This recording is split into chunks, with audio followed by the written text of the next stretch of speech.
Oh boy, here we go. What do you think? One of the greatest. Canadian. Yes, indeed, and we're proud of it. Proud to have him as a lawnsman. Norm MacDonald, ladies and gentlemen. What a guy, and certainly his career has not begun to flicker out at all, even though he left us. He's still Really gotten stronger. His people, legend has people it. love him, and Yeah. you see him all over the internet. And we're going to show you his appearances, or part of his appearances on this show, and the kind of joke that he would tell. And I'm only paraphrasing. It's the moth who goes in to see a podiatrist. Yes. Do you remember that joke? Sure. Yeah. And it tells the podiatrist, oh, I got so much trouble. My wife left me. I got no money. The kids are on drugs. What am I going to do? And the podiatrist says, well, yeah, but that's great. I'm sorry to hear all of that, but I'm a podiatrist. You ought to go see a psychiatrist. What are you doing here? And the moth says, well, your light was on. That's all. That's all there was to that. And the foundational reason that I loved Norm from the beginning, my good friend when I first moved to California was George Miller. Sure. And all George cared about, jokes. He would write jokes. He didn't want to be on a sitcom. He just wanted to do his jokes and go home. And I thought that George was an acquired, maybe even a peculiar marginal taste in the world of comedy. And once I found out that Norm MacDonald loved George Miller, then I loved Norm MacDonald even more. I see the similarity between the two guys. That's right. But humor on another level. Humor on another level. And you got the sense sometimes that Norm would tell jokes that he knew would not get laughs, and that made him happy as though they had killed. So true. Yeah. Anyway, here, please enjoy once again. And he was on the final show and broke my heart. Norm MacDonald. Thanks, man. How did you get your start in? I know you originally was a stand-up comedian, but how did that begin? Well, I was in Canada, and then, so a lot of, we don't do much show business in Canada, and then they called me from the States to do the show, Star Search? Star Search, yeah, Ed McMahon, the Star Search. Ed McMahon. Yeah. And so it was the international Star Search. It was a special Star Search. Because you're Canadian. Yeah, right. Hey, So I was in that, and then I lost. It was horrible. Oh. I got the lowest score ever. Really? Yeah, and that's what they told me.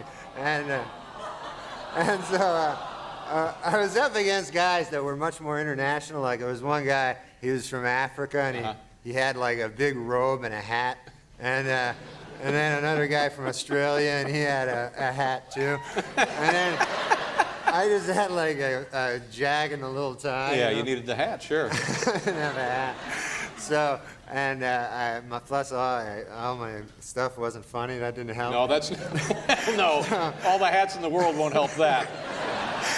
So I went on. It was really humiliating. I'm sorry to hear that. And nobody laughed. Even Ed didn't laugh. I knew I was doing bad. Ed McMahon wasn't laughing? That's what he does for a living. Yeah, more or less, sure. So, he was taking some time off while I was out there. And he was just glaring at me there. But he was a good guy. He always makes it dramatic, tries to make it dramatic. Yeah. It's a big moment. Yeah. Sure. So even if it's, everybody knew I was going to lose, but you have to go out with the other guy and with the guys with the hats, and I knew I was going to lose. And then, he goes like, another tough decision for the judges. And that was the only time I heard laughter when I was on stage. And he said, all right, Canadian champion Norm MacDonald receives 3/4 of a star. That's not good. No. That's not good at all. I figured out later that to get 3/4 of a star, 3 guys had to give me 1 star, and then 1 guy gave me none. And you're getting to be kind of like a celebrity, like a big deal, aren't you? Yeah, kind of marginally. I did a celebrity golf tournament. Is it fun? It's all right, Well, it didn't work out very well. Why not? Well, the thing is, the idea is you go, and there's 3 regular guys, and then there's the celebrity. Yeah. So it'd be like a guy from the Rotary Club, a guy from the bank, a guy from the Kiwanis Club, and you playing a foursome. And so I showed up there, and there were 3 guys there. My tee time was like 10:15, and so one of the guys, he says to me, we're just standing there, and the guy says to me, he says, Hey, I wonder who our celebrity is. That's no good. So, you don't want to, it's hard to identify yourself as a celebrity Sure, to others, yeah. And so I said it was me, and we golfed. I spent the whole first 9 holes trying to explain who I was to the guy. And plus, there were other guys. They were like celebrity spotting. They were like envious of all the others. So then I was like, "Hey, Scully Mitchell, look at that over there," Or there's Chachi. I was even doing it, And It's kind of a thrill for you as well. it then. was pretty cool to see these guys. And plus, it doesn't help that I'm no good at golf. I stink at golf. Not so, very good. Not only, I've been in the woods all the time trying to find my ball, and they're on the fairway going, "Hey, where the hell's that guy? We don't know who he is," It sounds like a fun outing, though, all in all. Yeah, it was fun. Now, when you go out, generally, I would guess, though, that people usually know who you are when you're walking around New York City, especially. You get recognized all the time. A little bit. Sometimes, a lot of times I get like, hey, you're that guy from Saturday Night Live. And then I go, yeah. And then they go, that show sucks. No, see, that's not good. That's no good. And then I go, yes, thank you very much. Sometimes, a lot of times, because I'm not famous, but one guy will recognize me and everybody else won't. So it'll just make a big, hey, and then everyone looks at me, what? And then I go, I'm the guy from the TV. But I want to get famous, That's my big goal. Really? To Not be famous? enough so that I can't walk down the street, Right. Like you, where your life is hell. But I want to.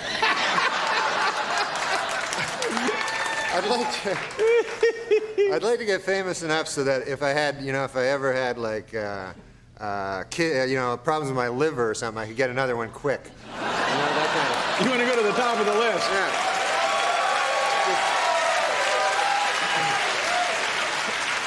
How is your liver? Everything all right there? Everything. No, okay, good. Everything's good. fine Knock with on my wood, liver. thank But if God. I get famous enough, I'm going to hit the booze. Yeah. And it's nice to know that you have that as kind of an insurance policy. Yeah. And you're a Canadian, as is Paul. Yeah. Yeah. Canada.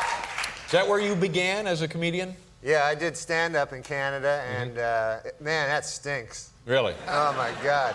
You ever go on the road and do stand-up? Yeah, used to do that all the time, sure. That stinks, right? Yeah, it was not, the travel was grueling. Yeah, plus everyone hates you. Yeah. Yeah.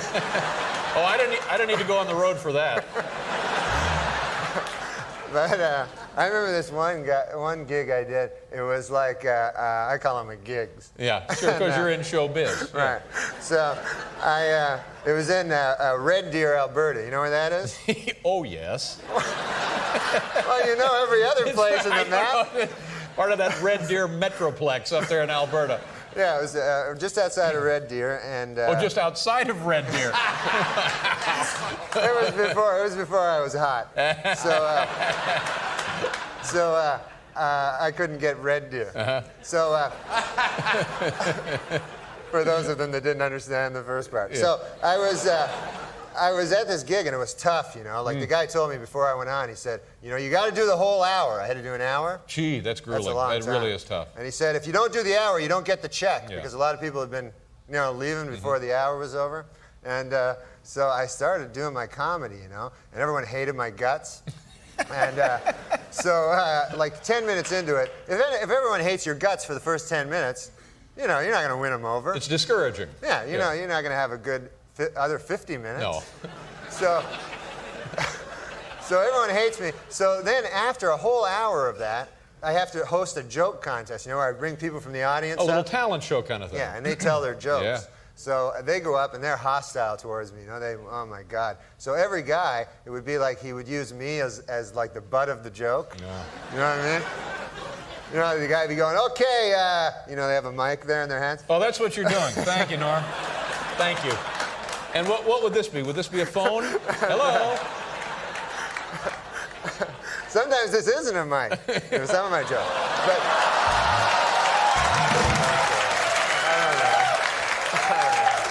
I don't know. So the guy They should have loved that in Canada, for heaven's sakes. I should have.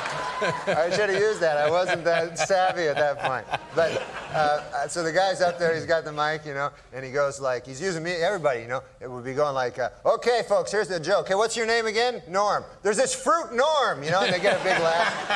And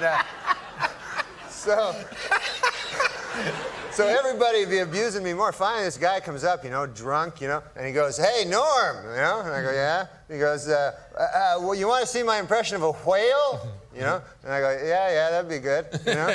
And so he has this beer, so he takes a big swig of beer, and then he like spits it up all over my face and my shirt and everything. I didn't even get it either till much later. That's too bad. It's the blowover. Yeah, of course, yeah. It's the whale. And the beer is the sure. seawater. Yeah, exactly. So now I got stuff dripping over me. I have to give this guy the gift certificate, you know? He won. Oh, yeah, that's the guy people who won, went crazy. So then I'm depressed. I go in the corner. I'm playing Frogger, you know? I got water. I got beer. It was beer. The beer was playing the water. Yeah. What a story, huh?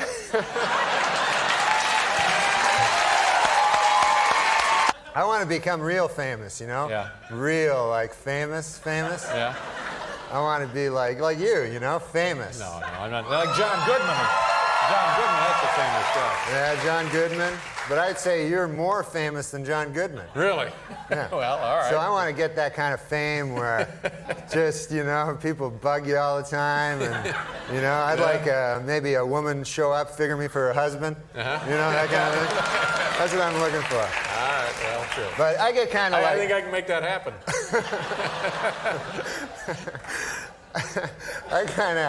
I kind of got half fame, you know, like sometimes people, I was taking the airplane there, flying on the airplane, and I get on the airplane, so I got this character beside me, you know, sitting there with me, and he says to me,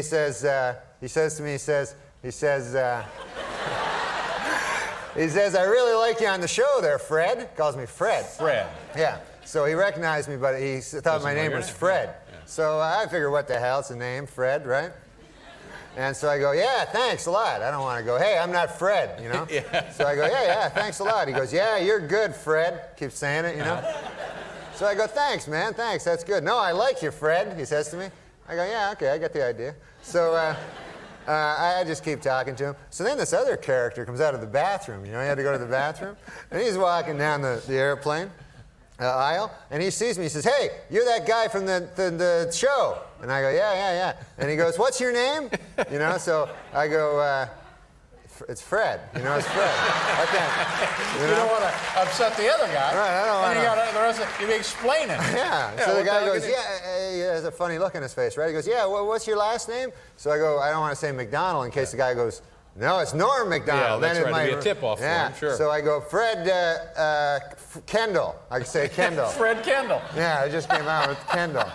So the guy goes, yeah, that's right, Fred Kendall. Makes perfect sense now.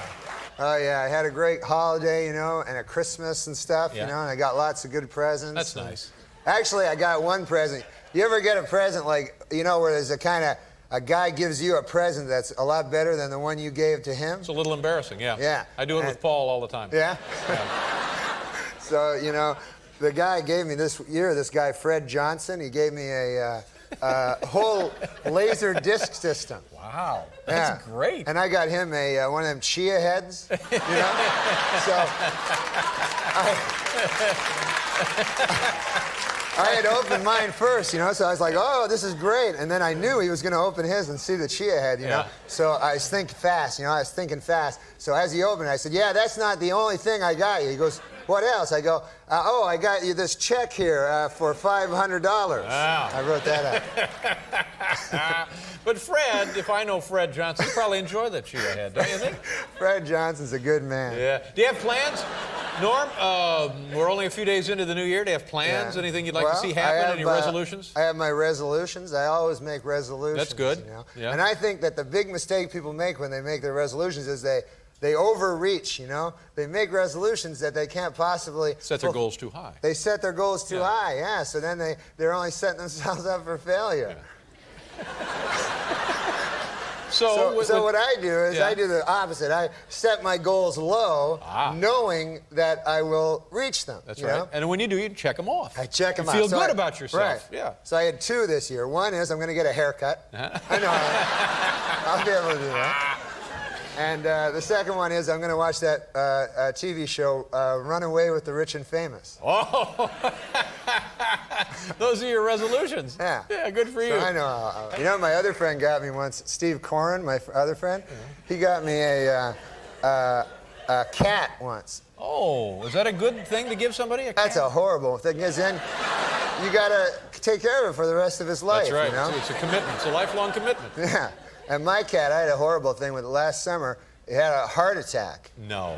Yeah, you ever hear of that? No, I never have. I never heard of that either. And so I came home one day and the cat was there, you know, and he was like like that, and there was like white stuff coming out of his mouth, and he's like, so I was like freaked out, you know, and so I phoned up, I phoned up 911, you know, It's just for people. It turns out that's just for people. Yeah, but it's not a bad thing, you know, off the top of your head, that's not a bad thing. So I even said, what's the one for the cats, you know, what's the number? And then the woman goes, look, get off the phone, we'll call you, you know. So my neighbor, you know, takes me to the animal hospital, and I get there, and it's all people, you know, there's actually hospitals for animals, like emergencies. Yeah. And so I go in, I got the cat there, you know, and they go, you know, yes, what's the problem? And I go, look, and it's going, and then it's an emergency. Everybody freaks out, you know. It's like on ER or something. They're like, whoa, the cat, where they take it out, you know, Jump into and action. everything's like panic and bedlam, you know, and so I just sit down, start reading a magazine there, you know, and a little while later this guy comes out. He's like a doctor, but not a real doctor. He's a you know? veterinarian. Veterinarian, yeah. So he calls me back and he goes, okay, we got to talk, you know. So I go, okay. He goes, like he's breaking bad news to me. Oh, yeah. He goes, your cat had a heart attack, you know. It's like, oh, what? I never heard of such a thing, you know. I didn't even know they had hearts, you know. I go, that's a bad thing. So anyways, he goes, you can go and see him, you know. And you can go and visit your cat. That's nice. So he said, you only can have 20 minutes, you know. There's like a business. So they take you to this room, and it's like a big room, and there's your cat on a gurney. He's all drugged up, you know. And so then you're alone with your cat in a room. Well, that's a nice thing, don't you think? Well, after about a minute, you go, I got a life to get back to. You know? I got my cat. Oh, my. Welcome back to the old show, buddy. Yeah, it's great to be here. What's new in your life? Things going all right? Well, you know, the things that are new in my life are from the newspapers. I read the newspapers.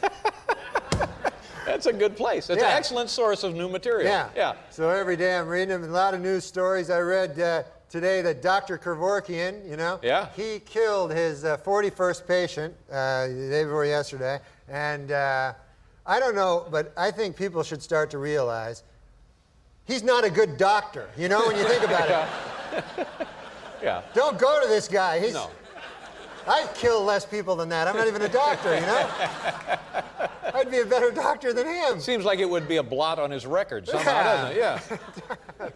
Yeah. And the other big thing I read the newspapers. I also read the magazines, you know?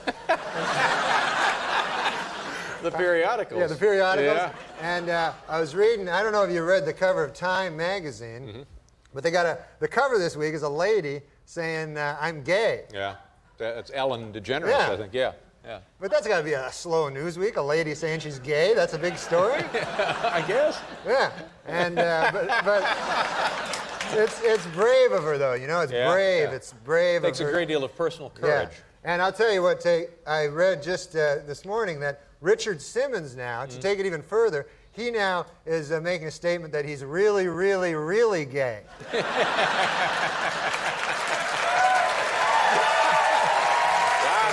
That's news. Yeah. To me, that ought to be on the cover. Yeah, he got burned. But the big thing, of course, is also the Hale Bop comic. Have you seen it? Haven't seen it. I'm proud to say I've seen it like 15, 16 times. You have? Absolutely. Yeah, I saw it last night driving home. You did? Oh, it's unbelievable. Yeah, I know. I should see it, you know, because I didn't know it was going to be around for like a month. I thought a comet goes fast, you know? You know what I mean? Like a bullet, just Yeah, bing. like, oh, there's the comet, it's gone. Oh, we'll never see it again. But this comet is like real slow. Yeah. And I was reading in a magazine periodical, Yeah, as you sure. call it. Yeah. I was reading that it was named after Hale and Bop. Two you know? guys. Two guys, yeah. Yeah, there's two guys. There's Hale, Yeah, right? Right. And Bob. Yeah. They discovered it independent of one another. Oh, they did? Yeah, it wasn't like they were hogging the tail. Let me take a look. No, you know. They found it the same night in two different locations. Didn't even know each other. I didn't know that. Yeah. Because I don't know. I know so much less than most people. You know? That takes a lot of courage to admit that, too. No, I know. Put you on the cover of Time. I'm dumb.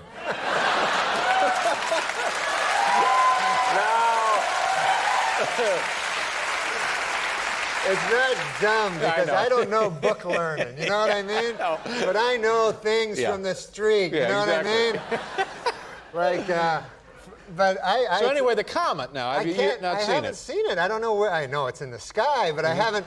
I went. I almost thought I took a plane to see my mother. Oh, that'd be a great opportunity to see the comet, yeah. And so we were on the plane, and then the guy comes on, the pilot, you know, he comes on, he goes, yes, people of the plane. He didn't say that. People of the plane. He said, passengers, you know. He says, listen, guys, if you look out, if you're on the left side of the aircraft, you know, if you're sitting, you can look out, see the Hale-Bopp comet. And of course, I'm on the right side of the damn plane. So I look out, and I said, all I got is like the wing of the plane, you know? So I get gypped, you know? So then I land, you know, I haven't seen it. And then I go to my not my grandmother, my mother. It's my son's grandmother. I go to my mother's, I'm sorry. That's right. I can see where you are.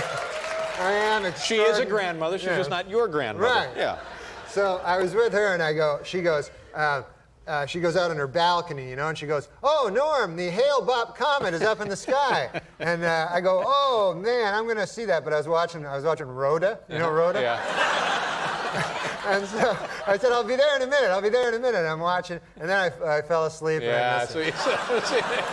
Not that it was Rhoda, it wasn't a boring show. No, yeah. But I think, Norm, I think the comet will be visible for a few more days. Yeah, You really they ought say to that. take advantage of it. Yeah, well, now, you know, it's weird, the comet, because it's like tainted now because all those guys killed themselves, you know, and now, I don't know, you can't look at the comet without thinking about a bunch of dirty ghosts flying around a spaceship, you know? Well, that's perhaps your own personal struggle with the comet. Do what you can. Were you ever in a cult yourself? Oh, what? No, I don't know. Maybe. You never know, you know? No, I've never been in a cult. Yeah? I would never be in a cult. Like, because, like, that cult, my God almighty, like you were saying, they had to castrate themselves. Yeah. I mean, that's a thing. Well, I don't think they had to castrate themselves. I think they had a technician. Oh. Like a Okay. dental hygienist. They didn't have to do it themselves. Okay, but they had to get castrated. Yeah. Yeah. So, I mean, that's a thing that, you know, that's a big thing in your life. You know what I mean? It's a huge Yeah. commitment. So you have to really believe, and believe me, you know, I mean, I want to ride in a spaceship as much as the next guy, you know? But there's It'd be fun. yeah, it'd be great, you know? Everybody likes that. What you're saying is there's a limit. Yeah, and Yeah. plus, you know what? These guys are probably up in the spaceship, and they're like, "Good Lord, what were we thinking? We castrated ourselves. Here we are in a spaceship. Maybe there's some nice-looking ladies up there on Pluto." No dice now. Yeah, they're castrated. When maybe you- the aliens are going, "You morons! We on our planet we value testicles above all else." You know? I guess. You're telling me that you've taken 5 hours of entertainment and somehow condensed it into a couple of minutes. Yeah. That's yeoman's work. Well, look, I went in and I took what I thought were the best moments of Follow-up the... question, what's a yeoman? Not a clue. Russell Brand will know. I'll bet you're goddamn right he will. Okay, no need to curse. All right, apologies. But please, you trim know the taking fat. the Lord's name in vain is one of the commandments that will get you raped by the devil for all of time. Agree to disagree. Here's the deal. You agree to disagree? Agree to disagree.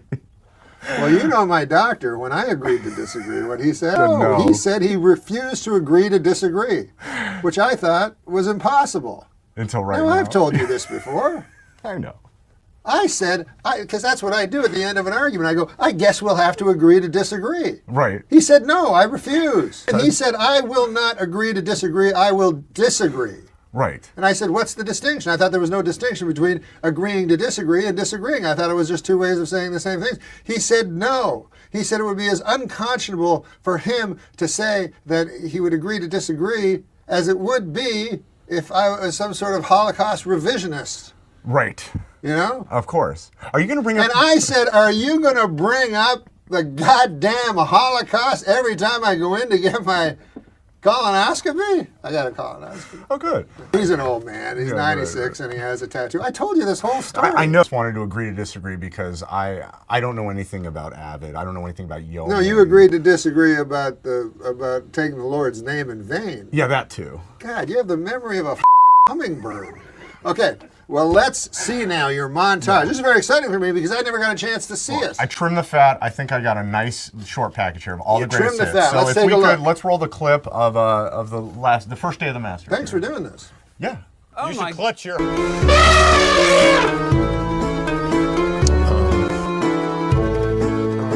I'm up to 243.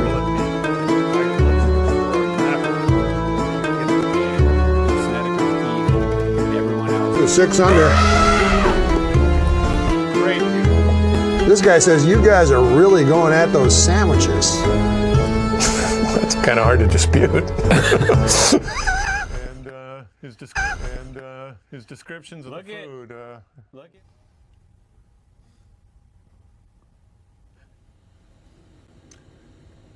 What was the music all about?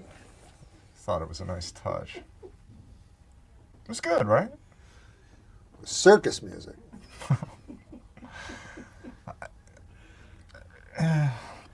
Listen, it's not your fault. Whatever. It's funny, I guess. I love it. That fucking thing went viral.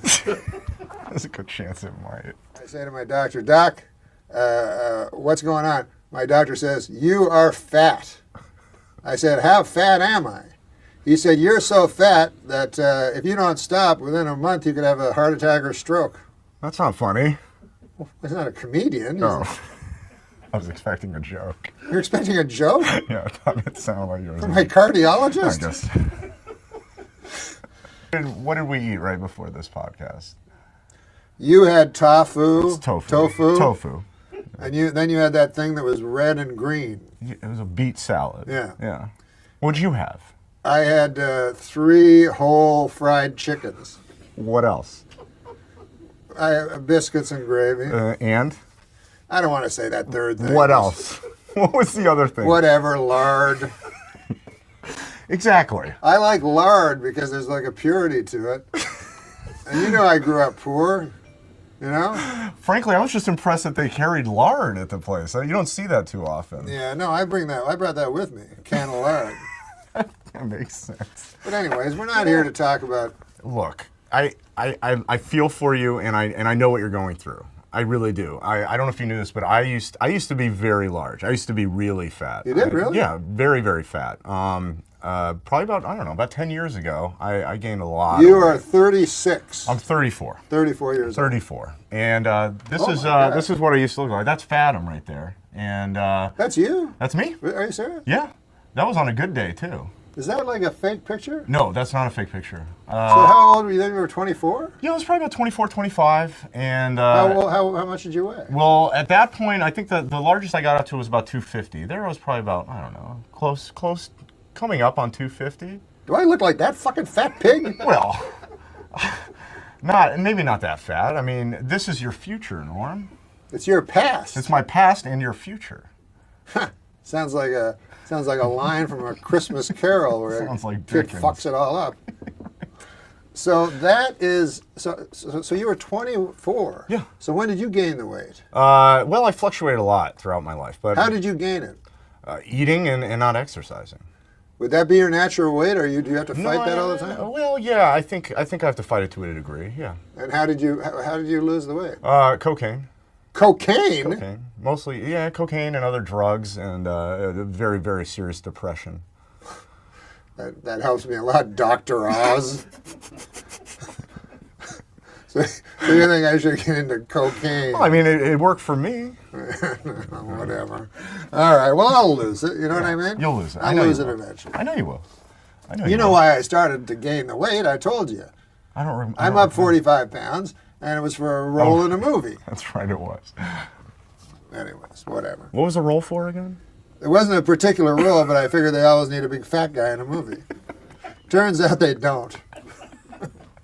They have plenty of fat guys that are much more experienced at acting and at being a fat guy than I am. If they put my name in a fucking publication like Entertainment Weekly, You don't have to think swear. if they put my name in a publication like Entertainment Weekly, I don't think you need to worry about gaining weight. They'll put you in something. They is what I'm put saying. they put your name in Entertainment Weekly?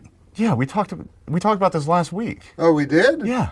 Well, the doctor did say sometimes the fat moves to your brain and you get dementia. Yeah, that might be the lard. Sunday was the most exciting ending of golf I have ever seen. And what happened was that a playoff ensued between Ancel Cabrera, the Argentinian bull. This guy lived a hard scrabble life. You know what I mean? He grew up stealing chickens. That's how he made his living. That's hard coin. Yeah. And he couldn't get out of the country club, so he shagged balls and everything. You know, a tough old fella, but you know, a heart of gold. But you know, his father was a miner.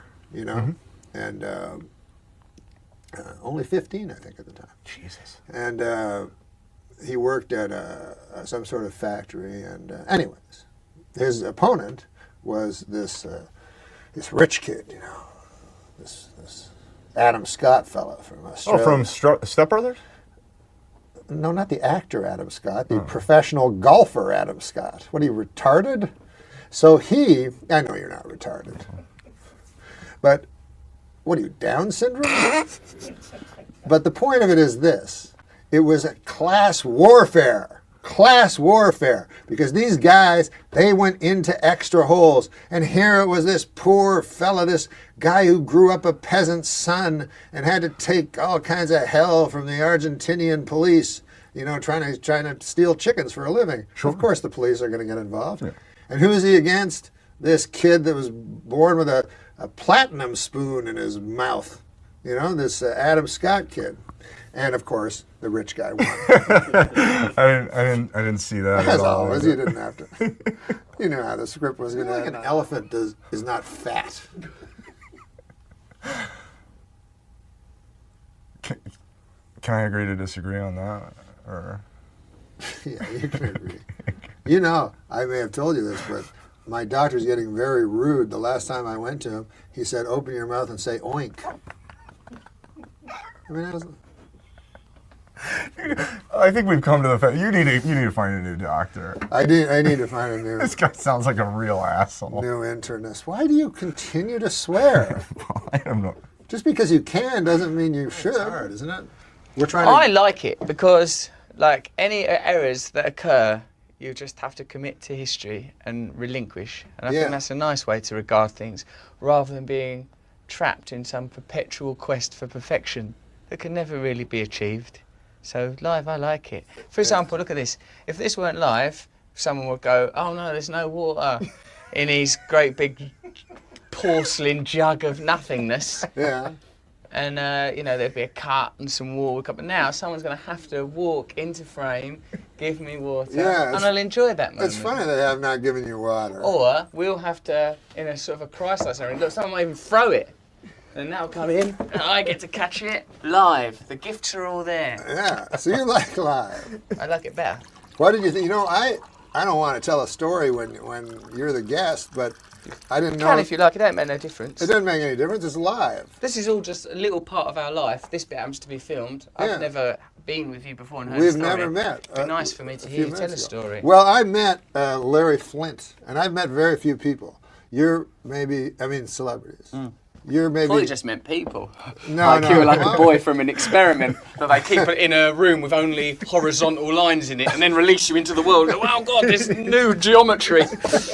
Well, it's not far from that, is it? No, it's pretty close. I don't go out of my. I met Larry Flint because we have a thing here in the United States where you go and talk in front of the president. So you do a stand-up comedy. We call it the White House Correspondence.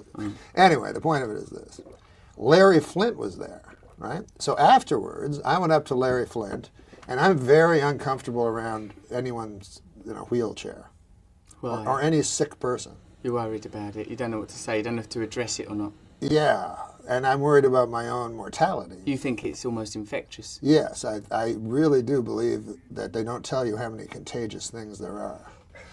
So I got close up to him, which you have to do with these fellas, and I said, "Hi, Larry," and he said, "Hi, blah." So I said, "No, of course." I just agreed with him. Anyways, he said to me, he said, "Whenever you're out in California, come on over, I'll take care of you." So I was like, oh. And then I thought about it. I live in rural Canada. Now, my Uncle Basil, if he said, "Hey, anytime you're in the Ottawa Valley, come on over, I'll take care of you," that would mean he would make me a nice mincemeat pie, and Aunt Ida would play on the piano, and it'd be a heck of a thing. But when Larry Flint says, "I'll take care of you," I assume that means I'll be having sex with an odd-looking lady, and then he'll come in whacking off on his wheelchair. Well, But he's a wonderful guy. I think the supplementary edition of a masturbating, voyeuristic, bewildered Larry Flint is that's conjecture. But I think what is reasonable, Norm, is that him saying, "I'll take care of you," because if it was like a man that ran like a vegetable store, "I'll take care of you," you might think that you were going to get some beets, some juices. I don't think you'd be paying for the pornography. I think a friendship with Larry is a portal to pornography. Oh, absolutely. Have you ever been with a porno girl? Yes. A professional pornography person? Several times, yes. Oh, several times. And how does that... See, that would intimidate me because I would think... You know how when you're in bed sometimes and you're like, you're doing something that you think you invented? Have you ever done that? And then I did invent them. I'm still thinking that. I believe it.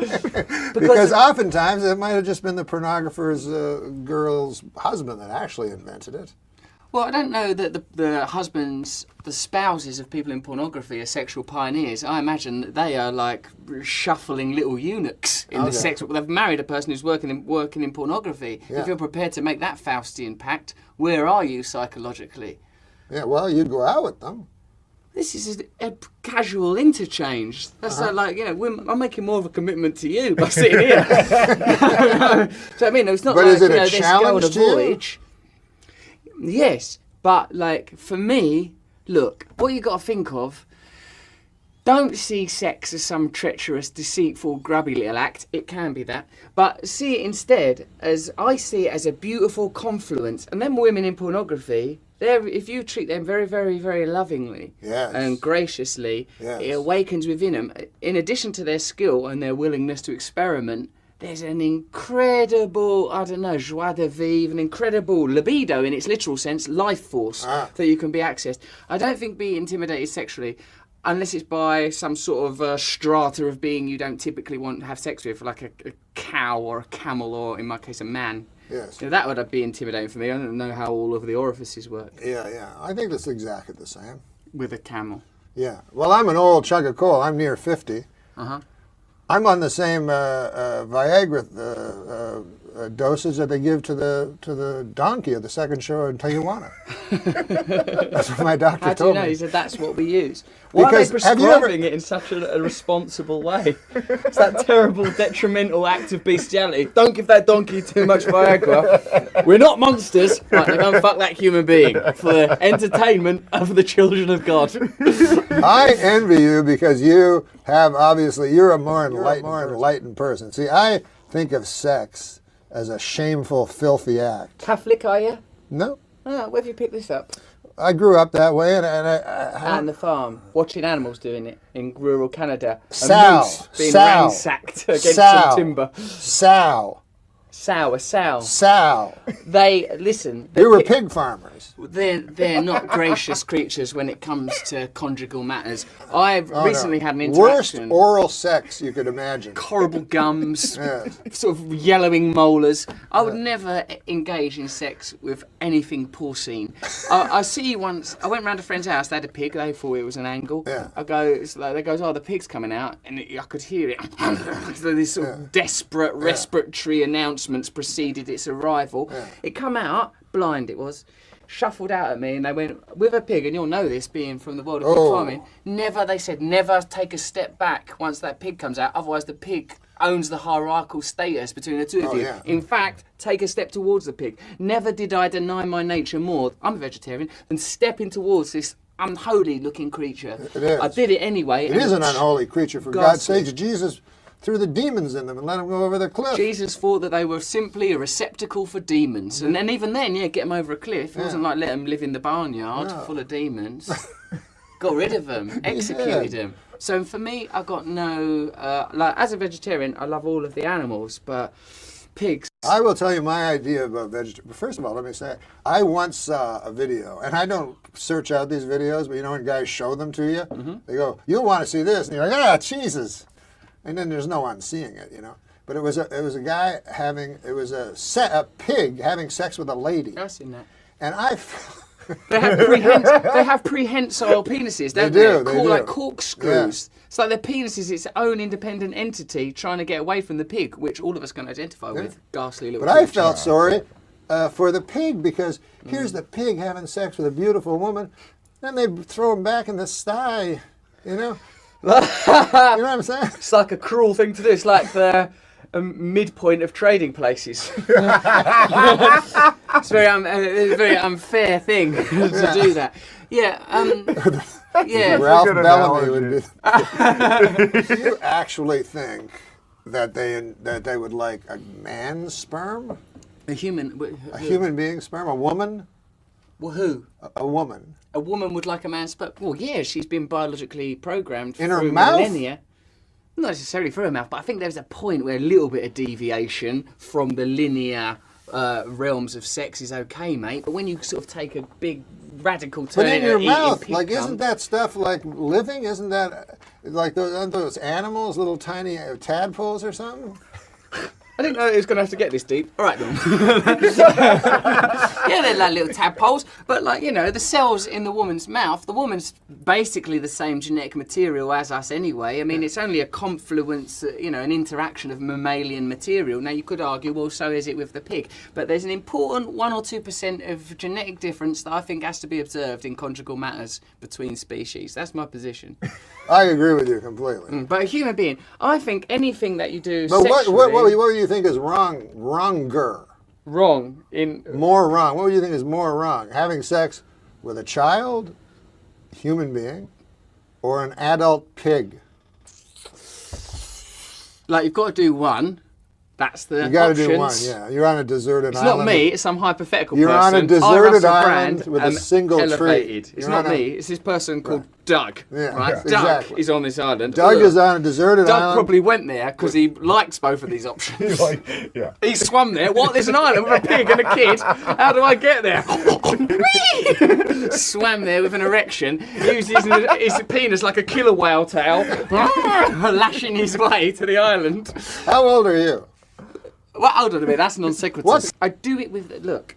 I won't have sex with a child because I think the pig may not be as bothered as a child. I think it could have huge psychological impact on the child. So, out of compassion, I would advise Doug to do it with the pig and to leave the child alone because of the potential psychological impact. Even though the child's on a bloody island anyway, that's going to mess him up. All that Robinson Crusoe crap. What kind of Your erection questions. do you have? Hold on a second. Mine's marvelous. But let's say I Because mine is bendy. gorgeous, straight, little bit of a swan turn towards the back, which helps with the G spot. That I can manage that using techniques. G-spot. You can actually find that? Mate, what are you doing in that bedroom? What are you getting up to? I can't. They have the clitoris, the G-spot. He's I eating couldn't lard. even find a guy's balls if I had to. Well, you don't need to do that, mate. You're not determined to on accounts of your predilections, but you've got to know how their equipment works. Yeah, I just I guess. can help you out. How would you do that? I just give you some basic techniques, some basic moves, like just some very simple things. So, do you have a female sexual partner? No. Oh, it don't matter. What's the point then? I'll just give you some pig videos. No, but girls like me sometimes. Yeah, well, you're very twinkly and warm and affable, and you've got an innocence about you. People will love that. But then when I Savantish when is I what you when are. I pull out, this is my problem. Everything's going well with the lady. Yes, you've got. And I have my sex, right? And I get the mood going. The mood's going. I have 4 covers and a big quilt. And then Well, I'm getting hard. I turn. With your big Snoopy bed. I don't have a Snoopy bed. I have 4 covers and a quilt. No, I have one of those beds that go like it's actually sexy. It moves Like up the and Walton's down. house. Was it? The Then I get the Dust Bowl. mood. Who wrote your house? John Steinbeck. Then I get the mood going. I turn down the lights till it's Stygian black. And then I climb underneath the covers. I lay on top of the lady for 4 or 5 minutes. And she doesn't seem to enjoy it. No, it sounds like an assault. It's like But having- one time I tried this animalistic approach where, the lady is on her hands and knees. You know that position? I do know it. Yeah. Named after a dog. Like, Rather reductive. A what? It's reductive. Could Yes. be anything's got 4 legs. Yes, exactly. Couldn't it? Exactly. Anyways, I go to put my cock in, and it starts bending. It's Which direction? well, I have a kind of long cock, but Congratulations. it's not thick. Turns out they only enjoy thick ones. But so it goes like this. Then Just it like bends. a pencil. It feels like a medical Have exam. you seen like when an inchworm? It's more than an know what that inch. is. But when a 12.5 inch worm goes like. I don't know this creature, Norm. Because your erection is banging on your belly every morning, whereas when you reach my age, I'm an old chunk of coal. I'm 49. I'm damn near 50.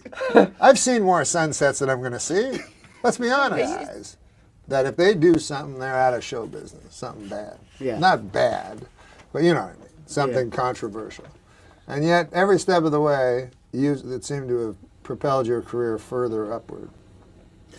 Like there's the famous story about at MTV the day after 9/11, you showed up dressed as Osama bin Laden. That was For most insensitive. people, that would not be a Well, you've got to remember, career boost. at that time, I was on crack and heroin. I would never show such disrespect to the victims of terror. Kind of daft. But it didn't hurt you, though. Well, I mean, they sacked me from that job. But it's just, in a way, I'm a very persistent person. So, like, when I got sacked from that job, I did not long after that, I stopped taking drugs. I got sacked from all of my jobs because of similar conduct. Bringing homeless people to smoke crack with me on my radio show. I was doing that kind of thing all the time. I was just like, because that's where I was most at home, was among drug addicts and prostitutes and stuff. I was told that, that I was 6 months away from jails, institutions and death. They said, you're going to be in prison and mental asylum or dead within 6 months if you carry on in this fashion. I feel they're just guessing. Yeah, I mean, how could they actually know? Because if you could see the future, I also think that the Kentucky Derby will be won by... Need to take a quick break. We do? We have Yeah, commercials, yeah, even though this is the internet. Well, it is. We actually. And we have no sponsors. We don't get. Yeah, we have no Well, in that sponsors. case, I'll We don't take get up this paid. commercial break. Perhaps you might like to buy some of the stuff that's in my garage. I've got this exercise bike I don't need. $10 about there or thereabouts. If you want me to come around your house, I offer Russell Brand sex techniques. I've been offering Norm some tips, and I can offer those tips to you. It's a reasonable price, $5. For just one It's like tip. playing pool with a rope with me. That'll be all right. Eventually, you could lasso the balls, tug them into the pockets. Good Lord, now it's got me with balls. So what do we do? We're going to take a break? break. Talked about your crazy days, Yeah, unapologetically, I think you might as well. because they were fun, they really were a laugh. right? Even though they may have ended up killing you or whatever. But that's why people do drugs, to have fun. You know what I think? A lot of things that are terrible at the time, quite funny in retrospect, aren't they? A lot of your antics, in retrospect, coloured, the beautiful soft focus haze of reflection and nostalgia. Things are all right. as long as you don't think too much about the victims.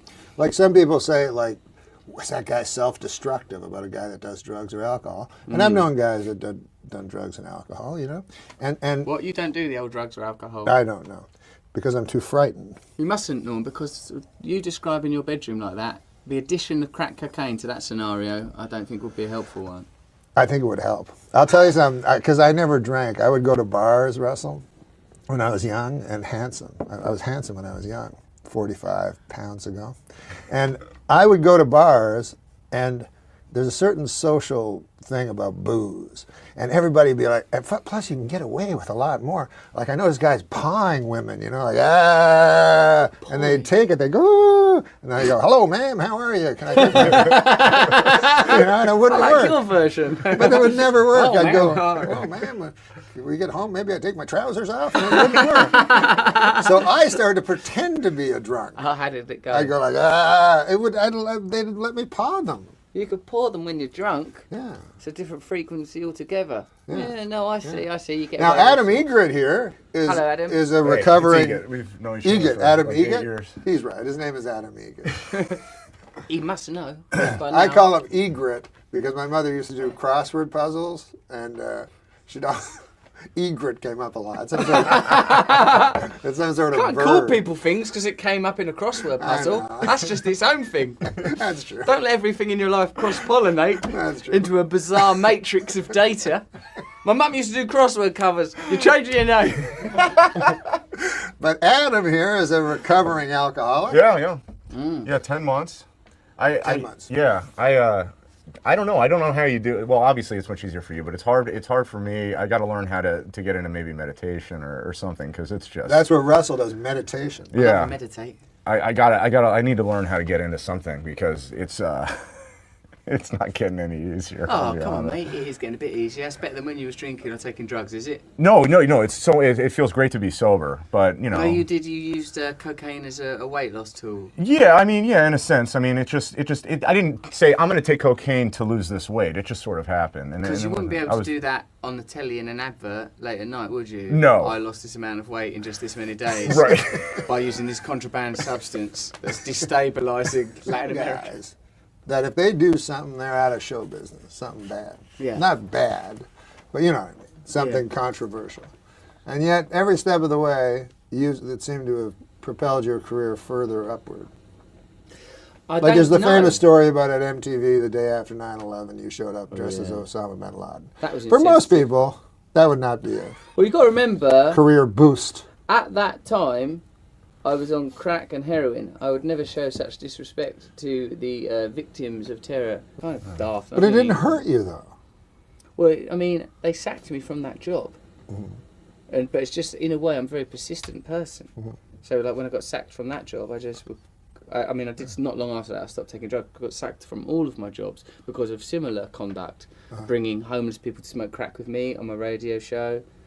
You know, I was doing that kind of thing all the time. I was just like, because that's where I was most at home, was among drug addicts and prostitutes and stuff. I was told that, that I was 6 months away from jails, institutions and death. They said, you're going to be in prison and mental asylum or dead within 6 months if you carry on in this fashion. I feel they're just guessing. Yeah, I mean, how could they actually know? Because if you could see the future, I also think that the Kentucky Derby will be won by... Need to take a quick break. We do? We have commercials even though this is the internet. Well, it is. We actually. And we have no sponsors. We don't get. Yeah, we have no Well, in that sponsors. case, I'll take up this commercial break. Perhaps you might like to buy some of the stuff that's in my garage. I've got this exercise bike I don't need. $10 about there or thereabouts. If you want me to come around your house, I offer Russell Brand sex techniques. I've been offering Norm some tips, and I can offer those tips to you. It's a reasonable price, $5. Just Like playing pool with a rope with me. That'll be all right. Eventually, you could lasso the balls, tug them into the pockets. Good Lord, now it's got me with balls. So what do we do? We want to break? This is what I like about Scottish guys. They're so excited about things, and they make me feel cynical and jaded. So Billy Connolly, I was living in Beverly Hills, and he had just moved there for some television show. And there's a place called the Beverly Center. Do you know that place? I know that. Yeah, it's a mall. So he goes, Norm. I'm like, yes. He goes, have you been to the Beverly Center? And I'm like, yeah, I was there. He goes, you go to the top, there's a food court. You can eat Japanese food. Yeah. Then you walk across and there's some Argentinian. And like it was the most amazing thing. Meanwhile, he's best friends with the king. Is there a king anymore? No. There's not been a king for over half a century. Oh. This is what I was wondering. You know, and here you're kind of I don't know if you're a punk rock kind of a guy or what you are, but you don't seem to have much use for authority.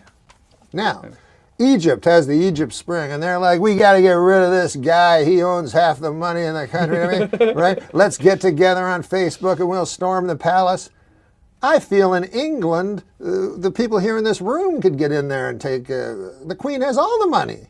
She's got a lot of money, hasn't she? She's the richest woman in the world. Her face is literally daubed across the money. What are you suggesting? Some sort of revolution from members of the Commonwealth and a few Americans? I'm wondering why it's never happened, or if it will happen. I think because there's an element of socialism in British culture to this day, even post-Thatcher, that acts as a valve to stop unrest reaching fever pitch and stop people storming Buckingham Palace. Because you get given some sort of tidbit, some bit of bread or circuses. Yeah, I'll put that on the television. You know, you get a nice royal wedding every so often. And it doesn't matter how cynical you are or anarchic or revolutionary you are. When you see like a royal wedding, sort of pageantry is very evocative. Ritual is very effective. Where these things get in our heads. A little bit. I have to really train myself not to go, oh, God bless you, Mum. Or like sort of like Lady Diana. I got well swept up in all of that whole phenomenon. She's all gentle and doe-eyed. I could get caught up in it. Well, it's because of her prettiness. Yeah, but they reappropriated that prettiness. Just like a woman, sexy woman drinking Coca-Cola. You want the sexy woman, but you think you want the Coca-Cola. Oh, I want the Coke. I'd like to have a fucking Coke right now. All right, yeah, you're the other way around. My grandmother... We could get you to breed by tipping Coca-Cola all over someone's ovaries. Is there a Coke anywhere? Look at it, it's out of control. Is there some ovaries somewhere as well? My grandmother... Someone just released some eggs into the air. Grandmother who grew up in the rock-hard soil of rural Ontario in a town by the name of Moose Creek. We were a colony, but she, never saw a good meal in her life that she didn't have to chop a chicken's head off to make. Wow. But I remember one time there was a news story that the Queen of England had to take a pay cut. And by God, my grandmother, what'll Lizzie do? What explains that? What explains that?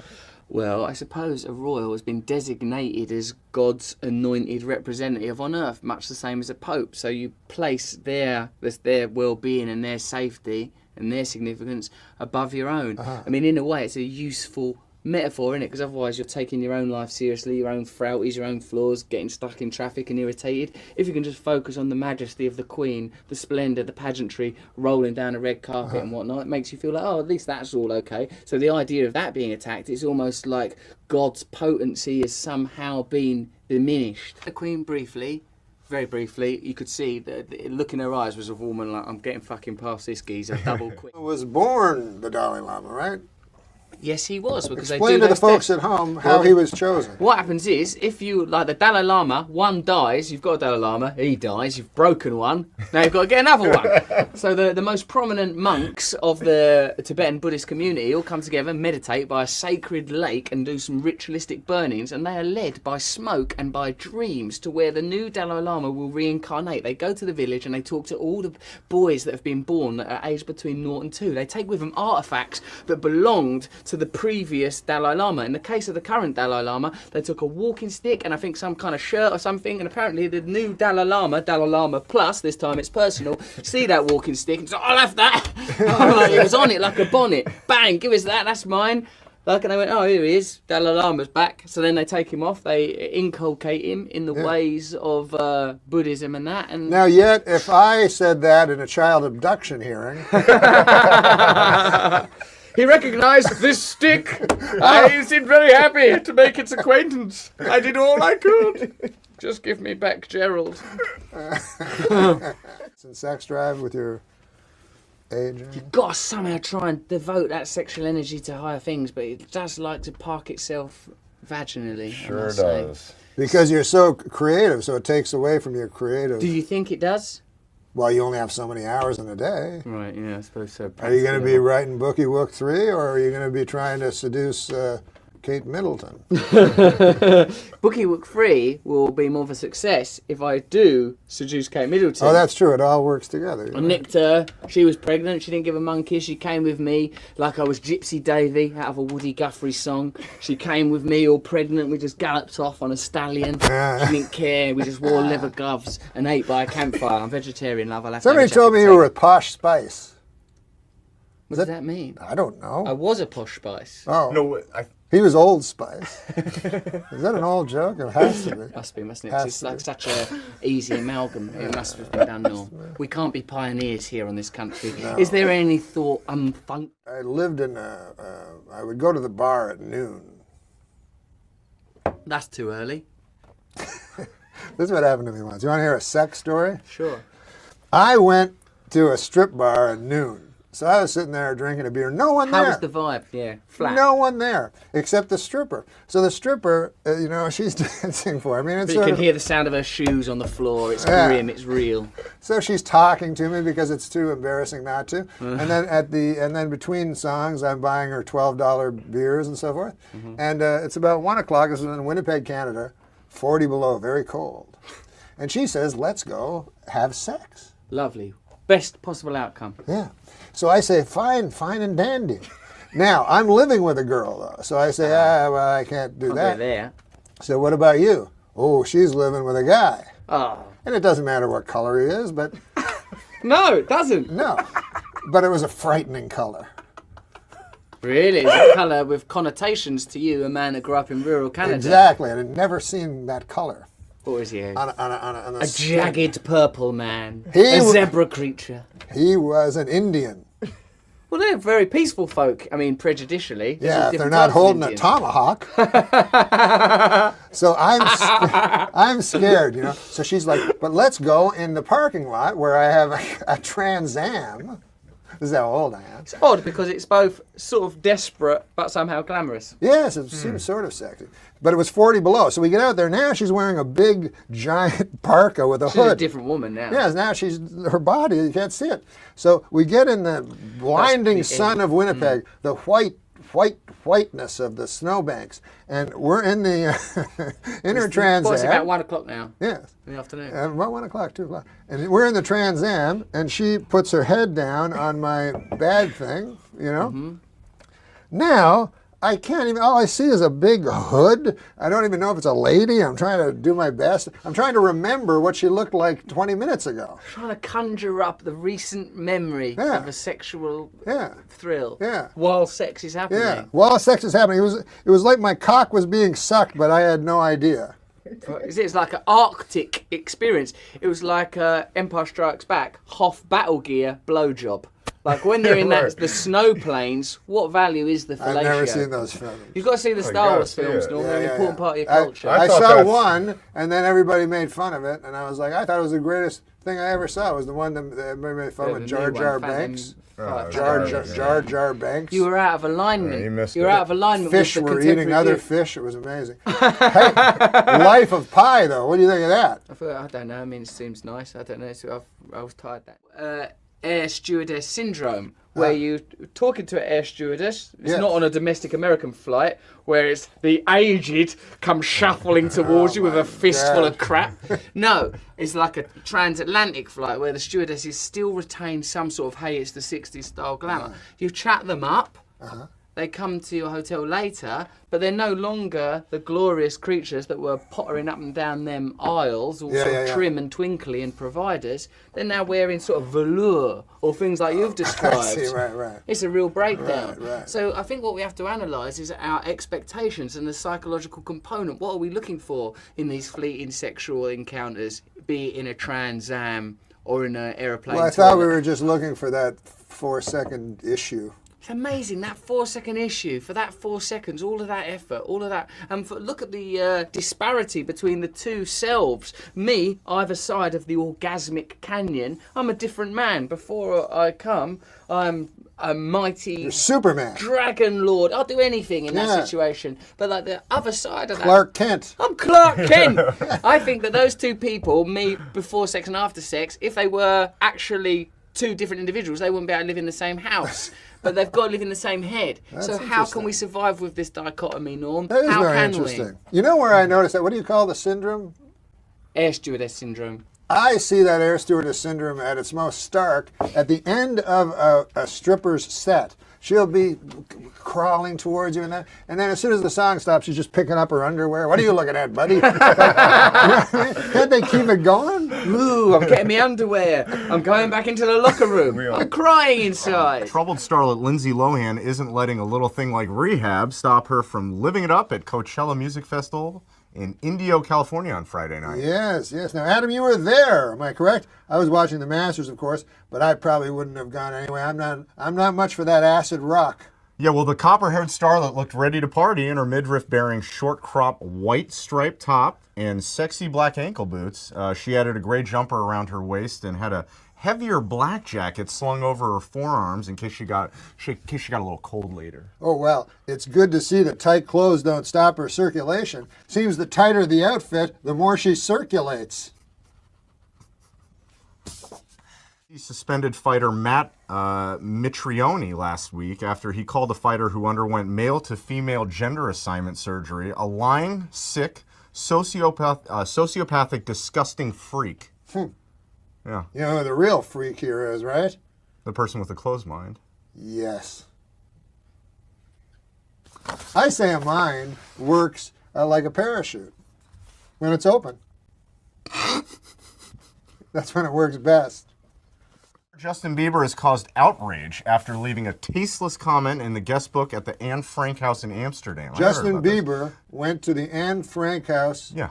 Where she was, okay. Yeah, over in Amsterdam. You can leave little comments in the book there. And anyway, the 19-year-old singer visited the famous home where Jewish wartime diarist Frank and her family hid from Nazi persecution for 2 years during the Holocaust.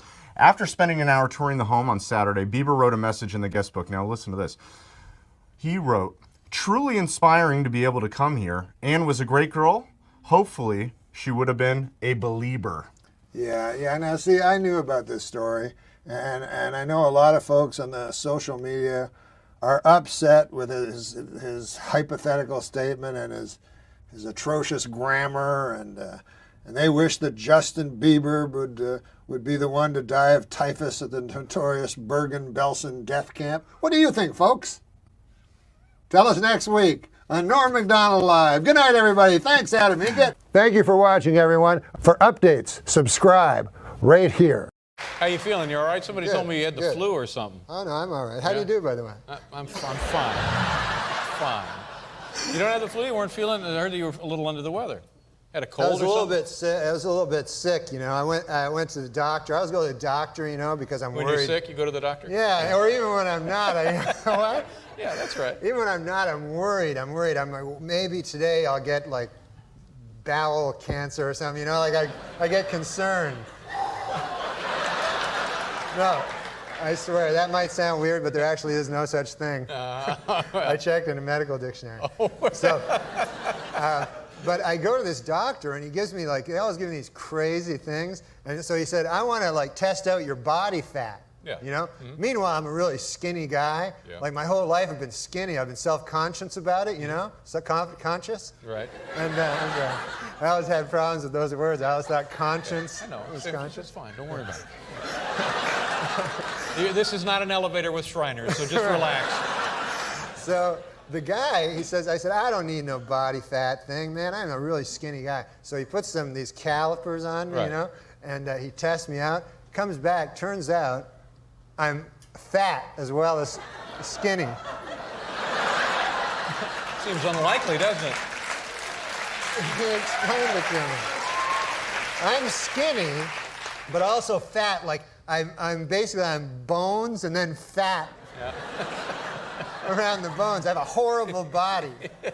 So the guy tells me, you got to get to one of them gyms. Oh, you know? start working out a little bit. Yeah. So I go to the gym, and holy Lord, have you ever been to one of these? No, I don't go. They're crazy. Yeah. You got to like, they got the weights, you know? Yeah. That's the big thing, The big weights. weight machines, sure. So you got to like lift the weight. It's really heavy. And then you got to put it down. Then afterwards, lift it again right away. And it's endless. It's like hundreds of lifting. And then afterwards, you're just like sore and you're not big at all. And I don't want to be big. I have no use for being big. Yeah. I'm just, I'm just a guy. I watch some TV. I eat a fish sandwich. I don't got to be big. I don't need abs. What am I going to do with abs? Got a couple of seconds. Go ahead, do it. Let me see it. What? Come on, let me see it. Just a little. Just a little. What's that? Just a little. You know what I'm talking What about. would that mean? Just let me see a little of it. Come on, Norm. Come on. I got to do it with Paul. All right, do a little with Okay. Paul. Me as myself? Yeah, Somebody you could play gotta me? play yourself. All right, I'll play myself. Oh, God. Yeah, go on. Not so easy when I'm sitting right here, is it, big shot? There we go. Okay, here we go. Yeah, I'm not ready for this. No, I know you're not ready now. No, you're ready on your little show, but you're not ready here. You got all week to get ready on your little show. Okay. Here we go. So it's like, Yeah, here we go. who's going to be the... I don't know. Oh, Rob Lowe. Rob Lowe and the Spice Girls. Joe Pesci. yeah, Paul, Rob Lowe and the Spice Girls will be on. Do you enjoy the Spice Girls, Paul? Spice Girls, yeah. Yeah. Well, they'll be on the show. Yeah. And Paul, do you watch the Saturday Night Live show? Yeah. Great. What time is that on now, Paul? Huh? I say, what time would that be on? It's like it's 11. It's live, I think. Yeah. Yeah. NORM MACDONALD. You don't mind if I ask you a question? What's that? I hear this story, and there's like this press release that you get your ass fired. Is that true? No, you didn't get fired. Yeah, they fired No, me. they didn't fire you. No, I'm serious. I talked to a guy that said I'm fired. Fired from your television job? From on the weekend, I do the news segment. Yeah, the weekend update. Yeah, and I do the jokes. Sometimes, many times, the best part of the show. Yeah. But it's all a matter of opinion. That's your opinion. That's my opinion, yeah. But then the guys that can fire me, that's not their opinion. Now, why would they fire you? Well, Who fired you, first of all? Let's get some names here. Let's get this on the record. Well, I don't know the guys, because the guys I work with, like Lorne Michaels and stuff. Did Lorne Michaels fire you? No, he didn't. He didn't fire me. Right. He likes me and stuff. Well, it's his show, isn't it? I thought it was his show, yeah. But Well, then how can a guy come in from the outside and fire you? Somebody Well, see- from ABC fired you? No. They're NBC. What happens is you work on the show, and then there's these guys that hang out like in the halls. Yeah, we got him here. We got him here. And they're called executives. They're NBC executives, right? And then I'd see them. I didn't know who the hell they were, what they did, Now I know what they do. They fire me from Weekend Update. But they said that this guy, Don Ohlmeyer, who turns out to be the president. Yeah, now I know Don Ohlmeyer, and Yeah. just between you and me, he's an idiot. Oh.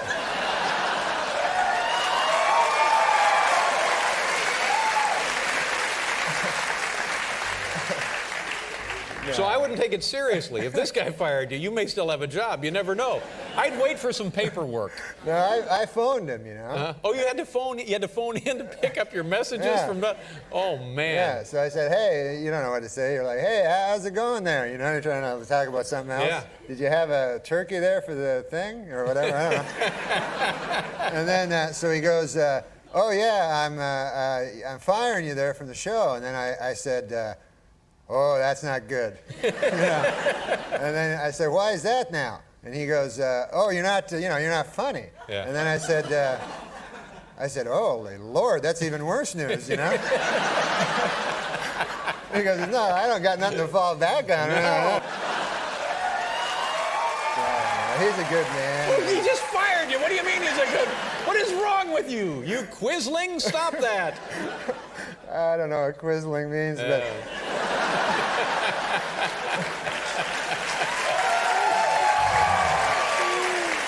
But I mean, to me, you have to be philosophical about these things. I mean, at first, when I found out, I was upset. But then, I really started to. started to think about it, you know, and plus I drank a lot of whiskey, and then Took the afterwards, edge off it a little, I'm yeah, guessing. I just thought, like that. But then the next day I sobered up and I remembered, you know, that I still had some whiskey left. So you went right back to it. Yeah. But now, Norm, far be it for me to tell you how to lead your life or your career, because Lord knows you've been very, very successful.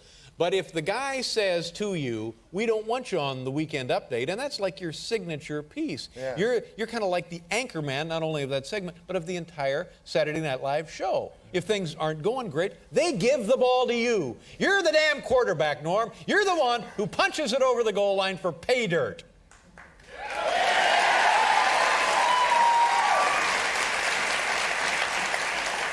So now, Well, I mean, if do Mr. you- Big Shot Cologne and Cufflinks Don Olmeyer, if he says we don't want you on the Weekend Update, adios. You'd I'd get get in out? the cab. Absolutely. Hit the dirt. Come on over here to CBS. We'll get you a nice show. We'll put you together a nice show for you. All right. You're no Quisling. I've never been called that. Well, now, will you stay on the rest of the show? Yeah, I'm gonna stay. Like I do. Also, other than doing an update, I do like sketches, but like I stink in those. So that. You know, he thinks I'm funny in those.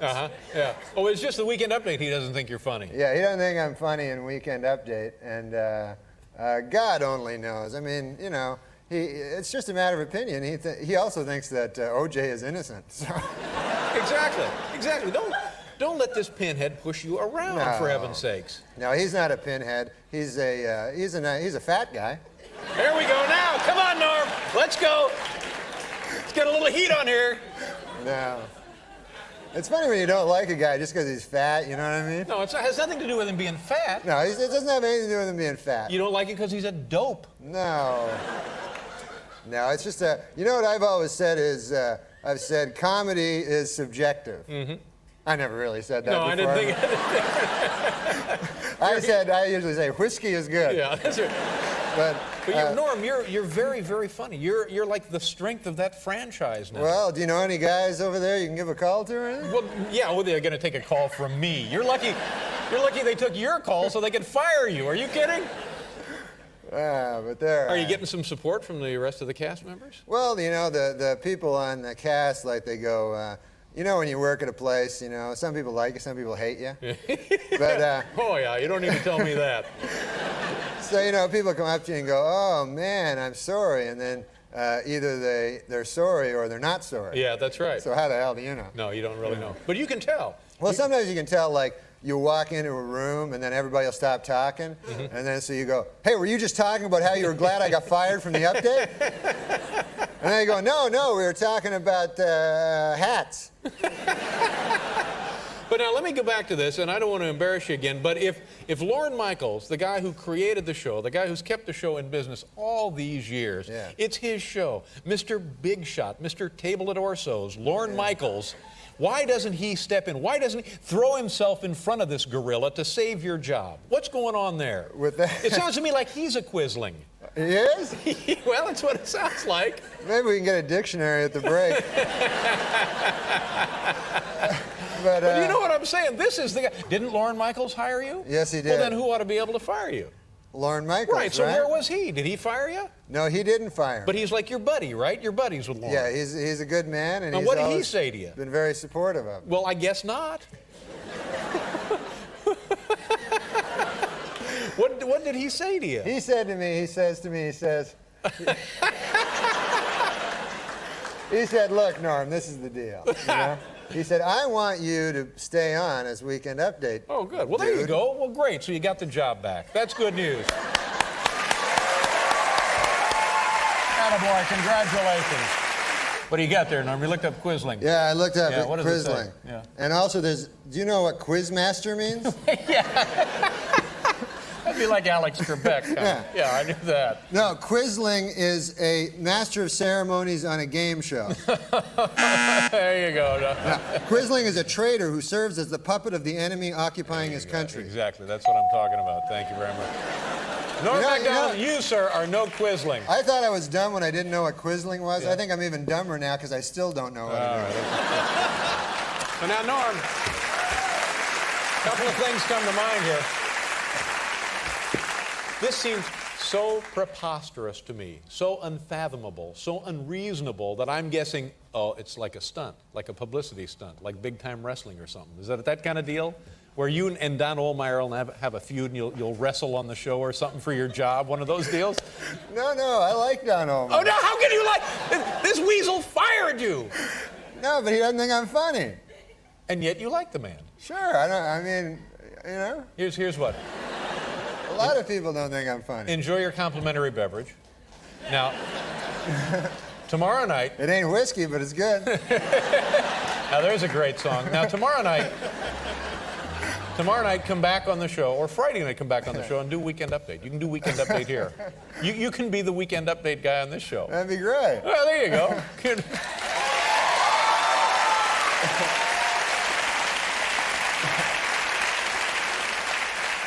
Now, who's taking your place on the Weekend Update?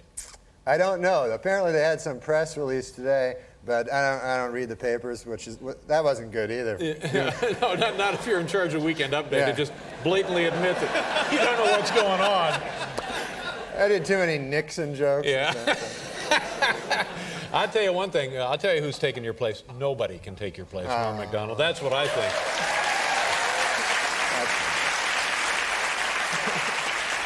You don't seem to be taking this too hard. You seem to be taking it pretty well. Well, I mean, I don't know, because if somebody doesn't like you, then and they own the joint, you know, that's fine. I mean, I don't know. Why would you want to work in that atmosphere? Why wouldn't you want to take a hike and say, well, I'll show you. I'll take my little Weekend Update someplace else and bury you punks? I don't know. I guess I'm a goddamn Quisling or something.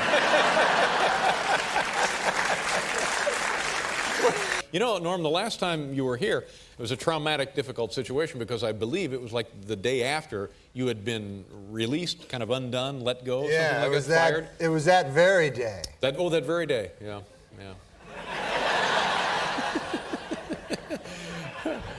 Well, how has it been since then? Well, it's been weird, you know, like, it's been weird. You were just fired, as it turned out, right? Yeah, I got fired, right. And then when I was talking to you on the show that day, because this guy Don Ohlmeyer fired me, and I didn't know the guy, you know, and you kept saying, like, he's an idiot, he's a pinhead, you know, and stuff like that, and I would say, like, he's a good guy, you know, and turns out you were right.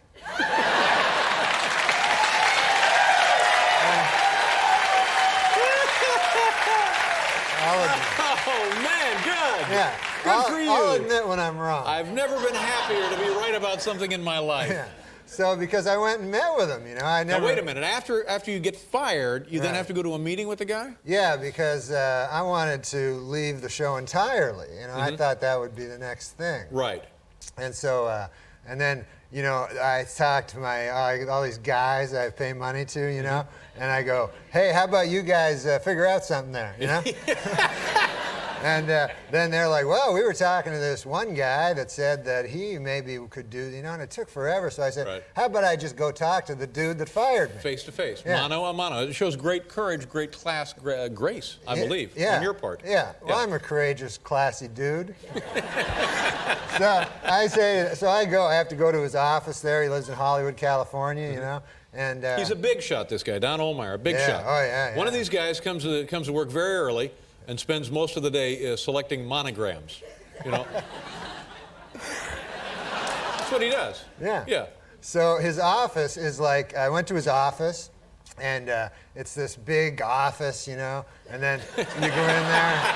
I'm not used to these things, you know. I'm just a guy used to nightclub, you know, smoking nightclubs. You're a hard-working guy. Yeah. So I go in there, and that guy Don Ohlmeyer's there. So I go, "How you doing?" And we talk, and well, how was that? Was it cordial? Was it a bit icy? No, it was cordial. He gave me a lighter. like, for being like it's what, a parting gift? Well, he's giving you what? What? He had a lighter, you know, and he goes, "Hey, you want a lighter?" And then he gave me an umbrella. I don't know. It was like a. You get fired and you get stuff. Like, hey, how about a clock radio? How about a lighter? Anything on the top shelf I could have.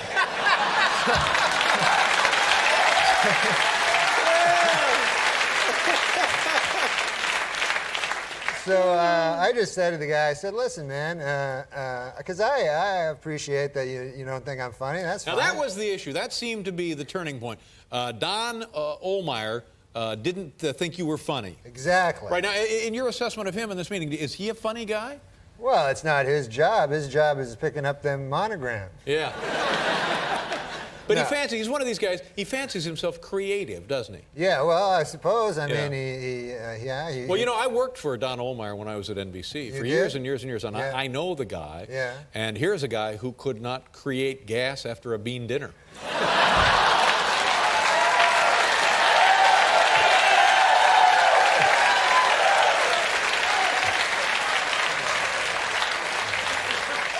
That's not true. I witnessed that. No, the thing was, I said, "Okay, so you think I'm not funny? That's fine, you know, who cares?" But I said, "Why don't we just, I'll quit, leave the show, right? You keep your money, because you don't want to pay money to a guy that's not funny. Exactly. And then I'll go try to be funny somewhere else." Perfect point. And then he didn't like that idea. Why not? I don't know, because it seems to me that, because, you know, there's other networks, there's CBS. Well, other networks, sure. Yeah. And so my contention was, I thought he would love that idea, because what better for his network than to have an unfunny guy on another network? Exactly, that's right. He can't have it both ways. Yeah, he can have it both ways, apparently. He's a quisling? Yes. No. But at least there are no quislings in the picture now. When you were here before, I smelled a quisling. The quislings are gone. Yeah, they're gone. Yeah. They're gone. Good for you. And so, so the way it stands now is, I can leave the show as long as I don't do anything else on any competing show. Right. Well, that stinks. That's no Yeah, good. Now, that's how no long good. will that last? I don't know, man. It's as long as Contractually, how long are you bound to them? I'm bound to them contractually. It's all stuff that I'm not that familiar with. But in the meantime, they are continuing to pay you, right? Yeah, they pay me, and I go to the show and hang out. Yeah. Now, what is that like, being around your old friends on the show? Do they like having you there now or not? Well, everybody's kind of uncomfortable. Nobody wants, everybody's uncomfortable. Sure. And they'd be glad to see me go, and I'd be glad to see them see me go. And just this Don Ohlmeyer character. Yeah. You know? Is, I don't know. I don't know how this... You know what you should do, though? You should come here to CBS and get a show right here. You should come to CBS and make Pretty Boy, make Mr. Cufflinks, make Don Ohlmeyer eat his show. Well, I would guess that one of the good things about this, you had some time off. Have you taken some vacation? Have you gone anywhere, traveled? Yeah. I went. I wanted to get away from all the showbiz, crazy showbiz. Yeah. So I decided I'd go on a vacation, Right. And I don't like to go to hotels, because all my years of doing my nightclub act, I don't like hotels. Yeah. So I decided I'll go. My buddy tells me, he goes, "Hey, you should go to one of them bed and breakfasts." You ever hear tell of them? Oh, yeah, sure. Yeah. The idea is, you go there, it's a guy's house, and you live in his room, and then he makes you some breakfast. Right. Very. Yeah. It's a thumbnail. Yeah, that's it. Sure. So I looked one up on the internet there, and I found one. I went to Vancouver Island, Victoria, which is beautiful. Lovely. Oh my God, it's God's little country. And so I go there, and I look up my place where I'm supposed to go. I have it on a little piece of paper, and I knock on the door, right? And there's no answer. So I knock again, and there's still no answer. So finally, I look like in the window there, and there's an old man sleeping on a couch, Yeah. So I bang on the door, ringing the doorbell, So finally I hear like, "Hey, keep your pants on there," from the inside. he comes to the door, old guy, you know, but I'd say 80, 85 years old. Old Harold Delaney was his name. Harold Delaney. Yeah, nice enough gentleman, you know. And so I got in there and I says, well, I better go to sleep. There's no one else there, you know.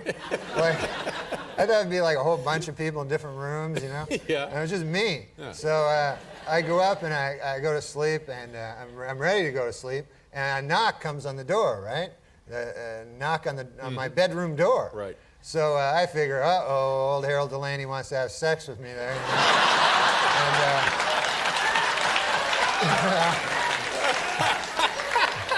That's the first thought that went through your mind, huh? Well, I'm a young fella. These days, anything not a goes. bad-looking guy, sure, yeah. Not Traveling alone, why sure. not? And of course, I didn't come to Victoria to have sex with old Harold Delaney. You know, I came to do some sightseeing. Of course. Yeah.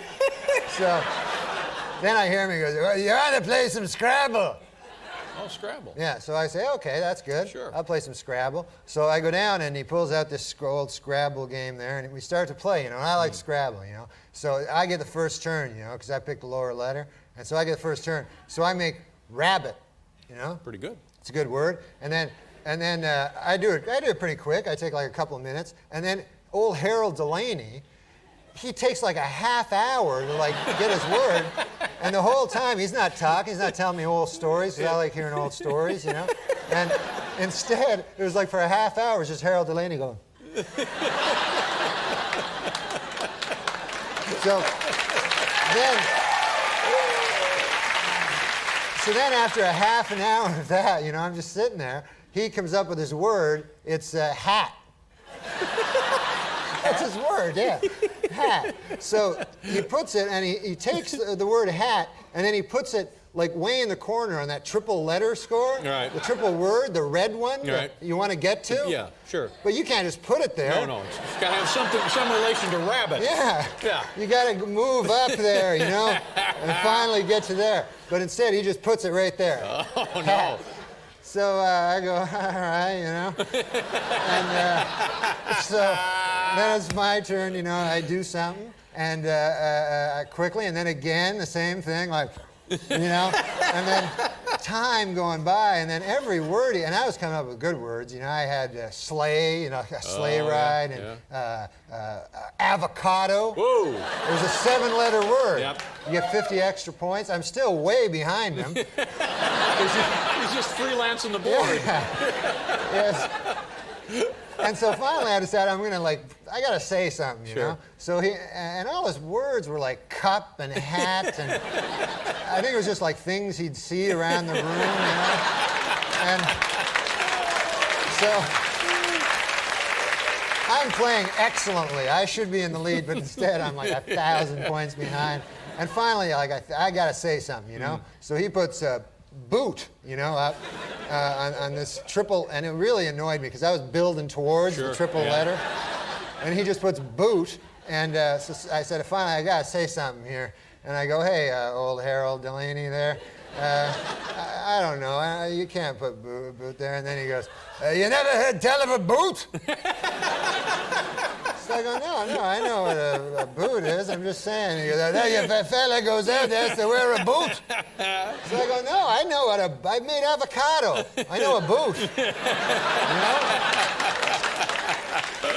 And it just took him forever. And I noticed a weird thing. There were no blanks. You know, you have the blanks in the game, and it's always good to use any letter, right? Yeah. I realized there's no blanks in this game, and I figured old Harold Delaney must have, when he got the game, figured, what the hell is that, you know, and throwing it away. Can't use it. Yeah. Now, how was the breakfast? Did you have the breakfast? There was no breakfast. I got up the next day. I was so hungry from playing Scrabble all night. So he says, hey, Harold, how you doing there? How about some breakfast? And he goes, I've never been much for breakfast. So I go, oh, all right. So I go, I guess I'll go down to McDonald's and pick up some breakfast or something, Harold. And he goes, can you get me an egg McMuffin? That was crazy. Take us through some of your activities, your life, your free time. So, you know, a couple hours with Norm MacDonald. I got a lot of free time now, and so So what I did was I returned to my first love, you know, dance. No, not dance. I returned to my first love, the stand-up comedy. Oh, you're doing the stand-up. Good Yeah, for you. so I go around the country to different smoky nightclubs and I do my jokes, Yeah. you know, and it's great, you know. It's the doing the jokes is fun, but then the rest of the time, did you ever go on the road? A little bit. I didn't care for it. It just didn't have the stamina for it. It's Yeah, difficult. it's rough, man, Yeah. because other than doing the stand-up, you just go to a town, you're basically like a drifter or something, you know. You show up, you hang around, and then you sit and you're watching the TV all the time, you know.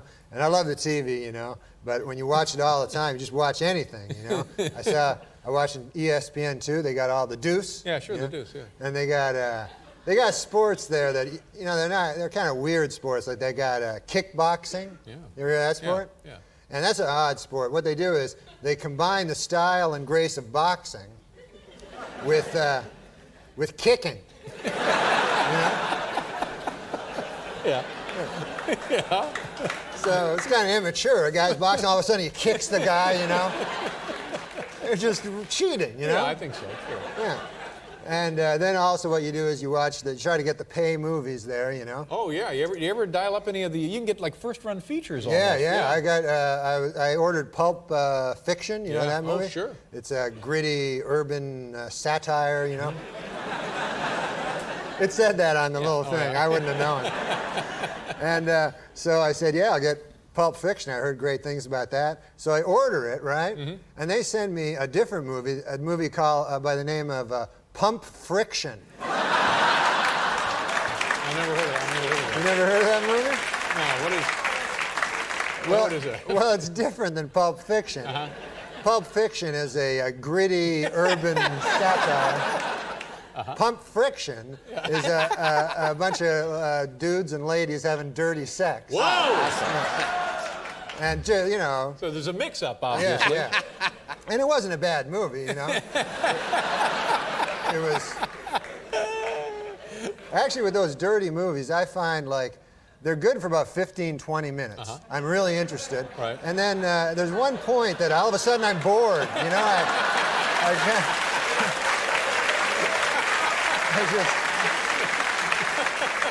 I just lose interest completely, and I feel deeply ashamed, you know? The human mechanism working there. I don't know what that is.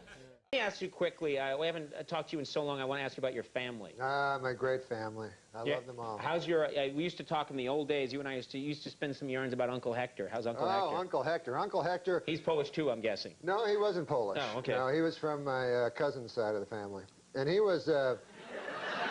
He was a great man, my uncle. You know, Right. he was an old fella. He actually rode the rails during the Depression. Oh. You know, he was a hobo. Hobo. As you might call him. I Yeah. don't like that term, but whatever. Tramp or whatever, Yeah, what he's a have you. tramp, Railroad bum. And, but he wasn't a bum. He was just out. He was a good, honest man during the Depression, searching for work. Yeah. You know. And, you know, he had no money, so he'd travel the country trying to find work, and he actually rode the rails, Uncle Hector. And he told me, it was an interesting story, he'd go through, this was in Canada, and there's a town called Kitchener in Canada, and the railroad cops were tough, boy. They were tougher than the real cops, you know. They had a law of their own, the railroad cops. I feel like I should be tucked into bed listening to you. Anyway, a law of their own, those railroad cops. But there was not a railroad cop tougher than Kitchener Leslie. Oh, boy. He was well known. He was well known for beating hobos to death. Really? Oh, He'd find a hobo on his train, he'd beat him to death. Beat him to death. And so what the railroad bums would all do is, as Kitchener approached, of course, oh, hey, hey, Norm, how you doing? So, wow, such focus on these stories. that wasn't a mirror, that was another guy. Okay, oh, there's a guy named Norm. Yeah. So the railroad bums would all hop off before they got to Kitchener to avoid being beaten to death by Kitchener Leslie. Yeah. Anyways, my Uncle Hector, a good man, you know, and he walked into a mine one day. This is a story for that I think the young people could learn from. Don't go mine hopping, kids. During the height of the Depression, where there was absolutely no work, my Uncle Hector walked into I won't say the name of the mining company. It was McIntyre Mine. and he walked in. He had his lunchbox with him and his work boots, and he said, "Sir," he said, "I want a job." And they said, "We have no jobs." He said, "Well, 500 people work here at McIntyre Mine." He goes, "I don't think there are 500 men here better than I." He says, "As a matter of fact, I don't think there are 200 men better than I." He says, I think you'd be strapped to find 100 men better than I. And by golly, he got the job. What do you think of that? That's a great story. Now, I'm sensing there's more. Now back to Kitchener-Leslie. Yeah, the most dreaded... No. Uncle Hector. Uncle Hector. What? No, you I'm want to talk about sorry, Uncle I'm trying to help you out. No, Uncle Hector. Dad, where's this story going? Uncle Hector worked in a mine, and it's a hellish job, the mine, as you well know. Darkness, you know. It's dank. It's dank. Yeah. It's coaly. It's a lot of. What? Well, you're in a coal mine. It's not coaly. It's coal-ridden. It's coal-infested. It's not coaly. It's coal-infested. So he worked in the mine, and by God, he worked hard. And after a week of working hard, he said to the shift manager, he said, "By golly, I'd like to have a lady. I work hard, and where would I find a lady here in town?" Well, they said to Uncle Hector, they says, we have sex with animals here. By God, says Uncle Hector, I'm not going to do that. I'm a normal fella. Well, then be to your own devices then. So, be to your own devices? Yeah. Wow. Uncle Hector continued working in the mine. He worked hard, and he worked long, and he worked for a low wage. But he was a man. And Uncle Hector, after a couple of weeks passed, he started to get a little itch, you know, as you and I say. Right. You know, Right. When we're thinking about the ladies, yeah. And but he kept it under control. He went again. He said, "Are you sure there's no ladies here?" "No, we have sex with animals." Ah, my God. 6 months passed, and Uncle Hector couldn't take it any longer. He told me. Right. He said, "By God, I just had to. I'm just a man. I'm weak, you know. I'm not a saint, you know. And I was born in sin, I suppose, and I couldn't resist. I just needed it." So he said he walked by a pasture, and there was a pig. Oh, God. Yeah. That's terrible. Yeah, it's terrible. And so Uncle Hector said, well, he said, I walked up and I began having sex with a pig. And he said, all of a sudden, he saw all the miners like around him, you know, looking at him. They go, "Uncle Hector, what the hell are you doing over there?" And Uncle Hector's like indignant. He's like, "What? Well, you're the guys that told me that you have sex with animals." They're like, "Uncle Hector, you damn fool. That's Kitchener-Leslie's girlfriend."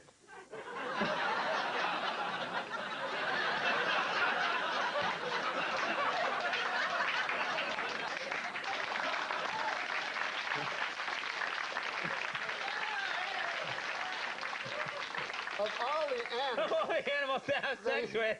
You don't want to have sex And now with Kitchener-Leslie's pig. No, that's terrible. Not Kitchener-Leslie's pig. Kitchener-Leslie's lady. Oh, yeah.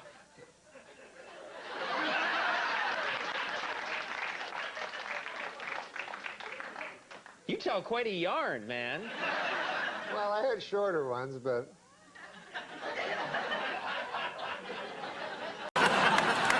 No, I tell you why it's funny, man, because I was in Georgia, Atlanta, Georgia. Yeah. I met a good old boy down there, and he said, he said, "You know Andy Richter?" Yeah, he did. Yeah. You met a guy in Georgia, and he said, "You know Andy Richter?" Oh, yeah, you guys do well there. Oh. And he said, I said, "Yeah." He said, "Have you ever heard of Andy Richter joke?" I said, "No." He said, "Well, most of it's based on him being Swedish-German."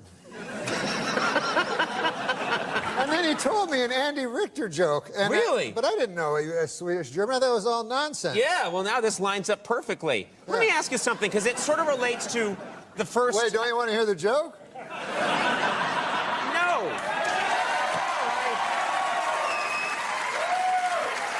Oh, you're down to 6. You're down to to 6. All right, this joke will get you back up. You can get him back. Let's hear the joke. Well, the fella says, he says, man, he says, you ever hear the time about the old prospector? That's how he talks, you know? Yeah. He says, man, there was an old prospector, and he was prospecting for gold, and he was having a hell of a time getting any gold. It was an empty stake, I believe. And he said he'd come into town one day. He'd been in the mine for a good 8 months. He said, by God, he said, I'm only flesh and blood. Sure. Yeah. And I need a woman, you know. And so he goes into town. He goes up to the bartender. He says, bartender, he says, man, I've been in that mine for a hell of a long time, and I'm only flesh and blood. I need a woman. Well, the bartender says, hell, there ain't no women in this town. If you want to do any of that business, all we got is Andy Richter, the Swedish German.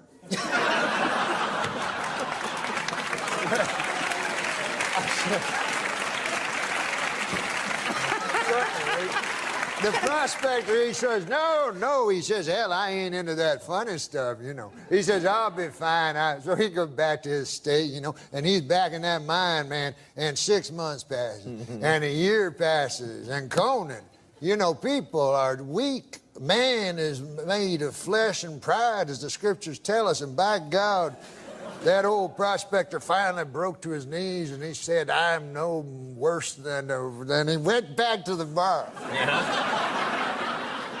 He was a beaten man. He says to the bartender, he says, hell, man, I've been in that place 2.5 years. A man has needs, and if you say there's no women in this here town, he says, well, I'll have to go for Andy Richter, the Swedish German. But he says, listen now, he says, man, I'm a tough old hombre, you know, and I got friends now. He says, I don't want anybody to know about this. You know, this is back in the old days. Sure, you know? Yeah. He says, I can tell by the accent, yeah. He says, I got my cowpoke friends and so forth. I'd hate to hell anybody know about this. You know, this got to be all secret. Nobody. I say nobody can know about this. Bartender says, well, 4 people will know about it. How do you figure that? He says, well, he says, I'll know about it. He says, you'll know about it. Andy Richter, the Swedish German, will know about it. And the fella that has to hold down Andy will know about it.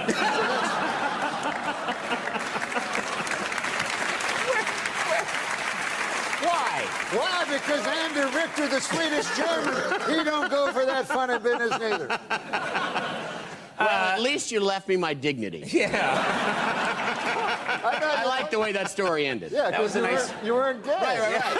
No, but that's not beside the point. You were raped. No, it's more...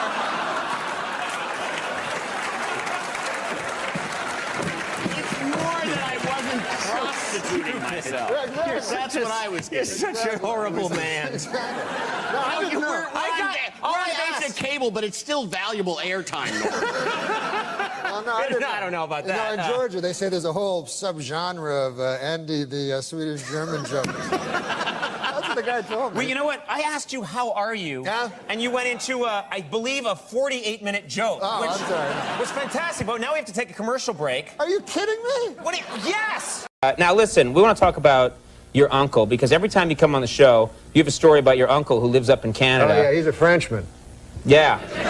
Yeah. And you always have like a little story about him. Jean-Luc. Oh, yeah, he's a crazy character, that dude. He originally visited New York City. Hello? I'm just having a drink. I can listen to you and have a drink. It's not like I went like this. Hold it. Ooh. Ah, liquid. Huh? I'm still here. Let's see if I got this right. You've got an uncle, lives up in Canada, named Jean-Luc. Jean-Luc. Occasionally he visits. Once time he visited New York. So I'm living in New York, you know? And Jean-Luc, I'm excited. Jean-Luc's going to come back, my crazy Frenchman uncle. So he gets in the cab, right? When he gets to the airport. Yeah, when he gets to the airport, the cab driver picks him up, and the cab driver says to him, hey, Frenchman, he says, do you like riddles, you know? So my uncle Jean-Luc is like, yes, I love the riddles. That's how he talks. He goes, I like nothing better than a riddle. So the cabbie's like, all right, here's one, right? So he said, here's the riddle. His brothers and sisters, I have none, but this man's father is my father's son. So my uncle goes, I don't know. Right? So the cabbie goes, it's me. It's me. Oh, yeah, makes sense. Oh, he thinks about it. Oh, by God, he says, that's a good riddle there. He says, I have to tell my wife, Mary Claire, when I get back to Gaspé. That's where he lives, Gaspé. Right. So he's like, take me back to the airport. And the captain's like, what? Right? The captain's like, I thought you wanted to go visit Norm then. No. I go back to the airport. All right, I have to tell Mary Claire. Seems odd, right? Right.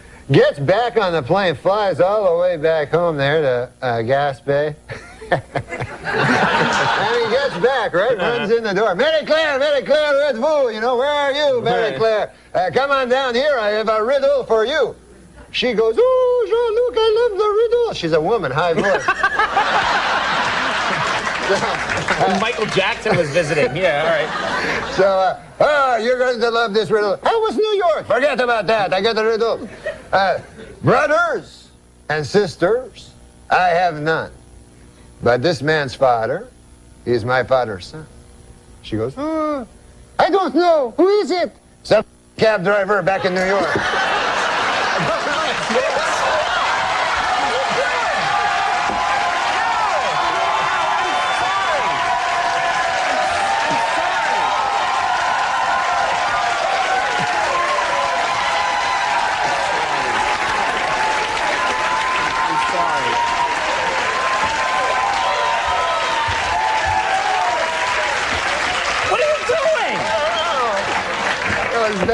You didn't mean to do that, did you? No, I didn't. Be honest, you didn't mean to do that. At all. I just got to the end.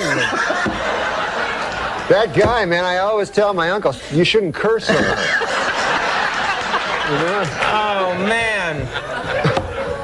All right. We're going to pick up the pieces. Yeah. And Albert Fish was born on this day in New York City in 1870. Do you know the obituaries is concerning me? I'm a little worried because people are dying in alphabetical order. Who the fuck is Albert Fish? What? Who the fuck is Albert Fish? Oh, Albert Fish? I've never heard of that guy. He was known as the Gray Man. The Grain Man? The Gray Man. Grain. The werewolf of Wisteria. I You know why he was known as the Gray Man? Because he was a serial killer.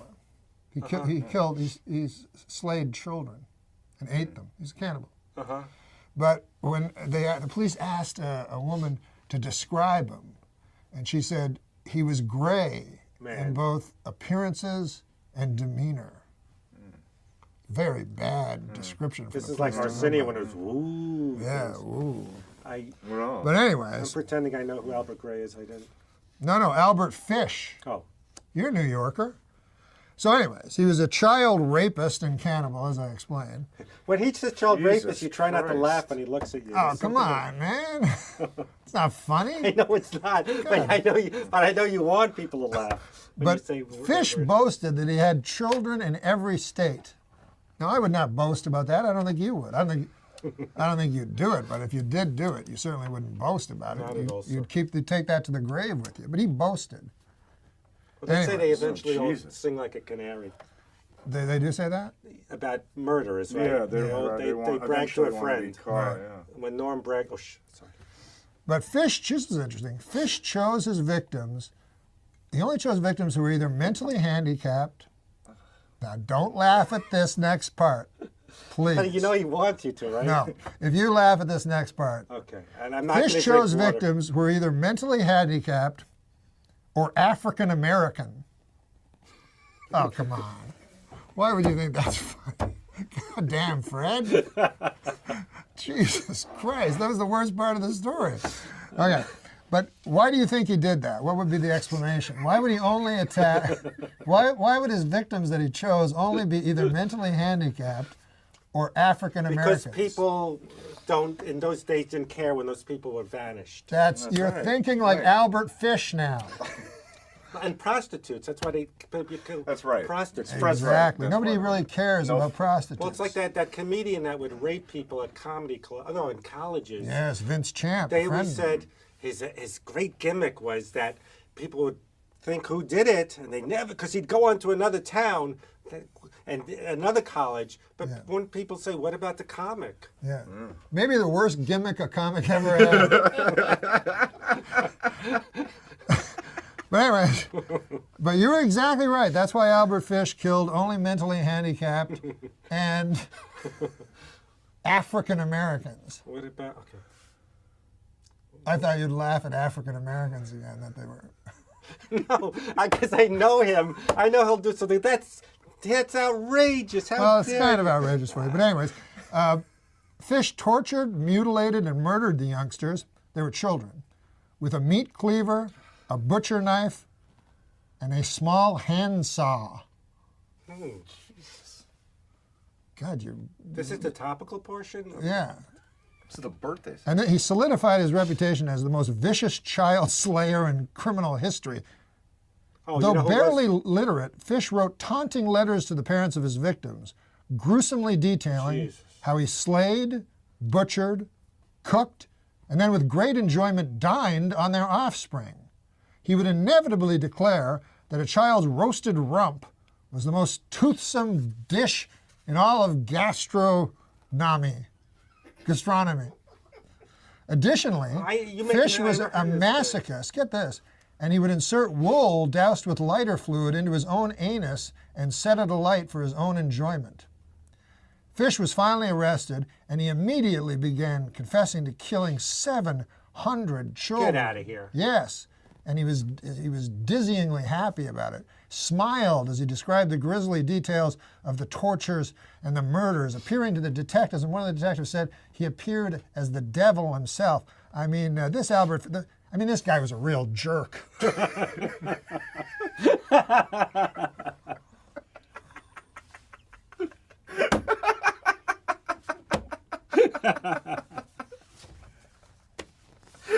Now I know there was no Albert Fish. Because I would have heard about that. 700. Now listen, man, I like the news. You guys like the news?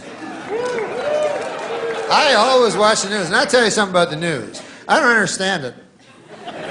But it's for some reason I watch it. I don't even know why, but I think I'm supposed to or something. So I'll watch it, and then the guy will come on and he'll go, anyways, today the deficit. And then I'll go, I've heard that word. And the guy goes, today the Dow Jones NASDAQ Composite Index is down. And then I go, that's not good. Down. Up. I like when it's up. That's my opinion on the...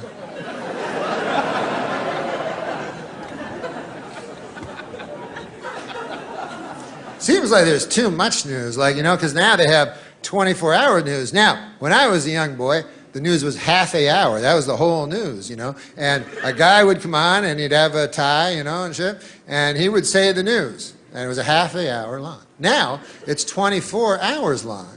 Now, it turns out that back in the old days, when it was only half an hour, they had it about right. That's about all the news there is.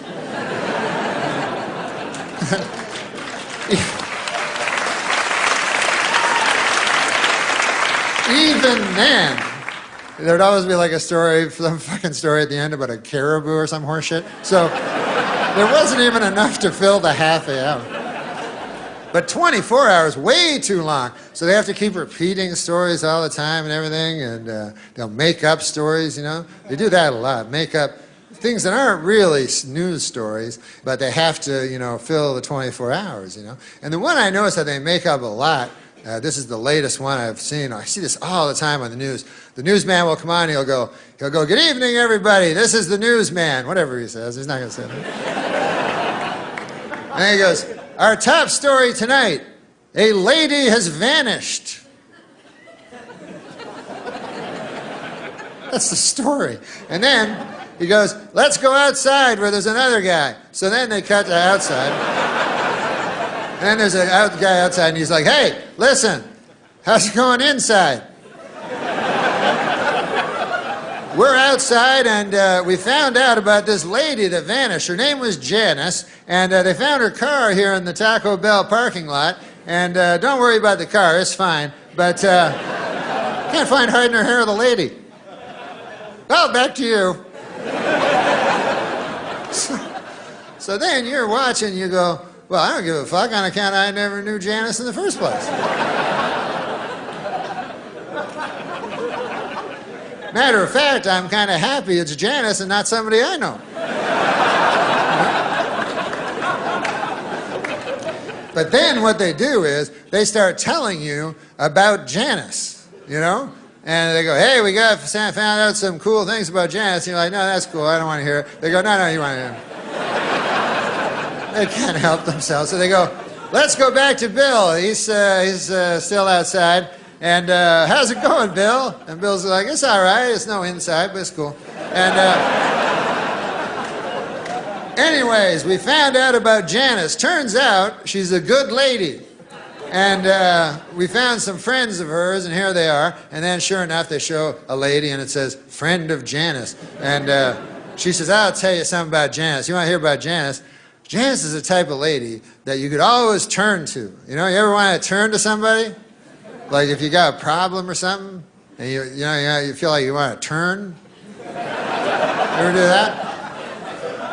Or maybe your neck just hurts and you want to anyways. The point of it is that once you swiveled your head over this way, the person you'd most want to see in your eye line would be Janice. And then they have another friend of Janice that wasn't the first one. And she'll go, I'll tell you, Janice, oh my God. She was the type of lady that she could walk into a room and light up the whole room, you know? And she didn't have a fucking lighter, not like that. She would just somehow, through sheer tyranny of will, she could somehow illuminate a room. I don't know. And that'd be Janice's third friend lady that's not one of the earlier two. And then she goes, I'll tell you about Janice. Is that who you're asking me about, Janice? Janice was the type of lady that you could be talking to your best friend in the whole world, and then Janice come in and you go, fuck you, I'm talking to Janice. Because Janice is better than you. Come on, let's face it. She's better than all of us. So anyways, then you're at home and you start liking Janice, you know what I mean? You start getting invested in her. You go, God damn, that Janice is a cool lady. I would like to meet her one day. That would be a lot of... Fuck, I forgot she vanished. Just my luck.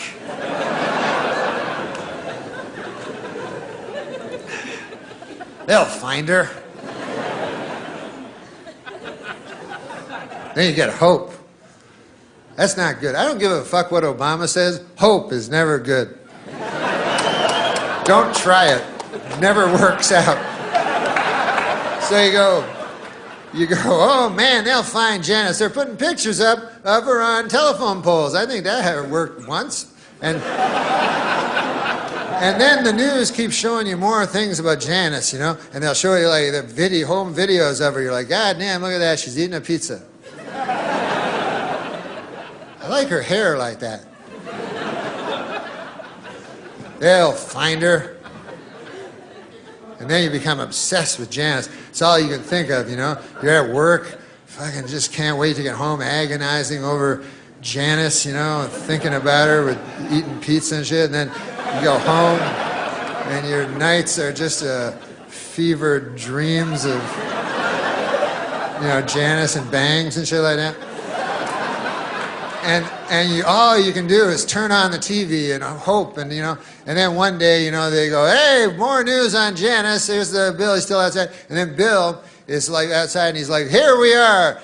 Where, as you can see behind me, they are scouring the woods. They're still searching for Janice, you know. And then you go, oh fuck, not the woods. You know, that's not.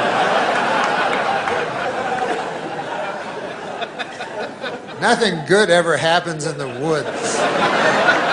I've seen enough of these fucking stories to know that Janice ain't coming bounding out of the woods anytime soon. That's it. It's like, hey, what's going on, everybody? I'm just taking a stroll through the woods. What are you taking my picture for? I just take a stroll through the scraggly woods. Now, if they find you in the woods, they always find you in the same place. Every time, they will find you in a shallow grave.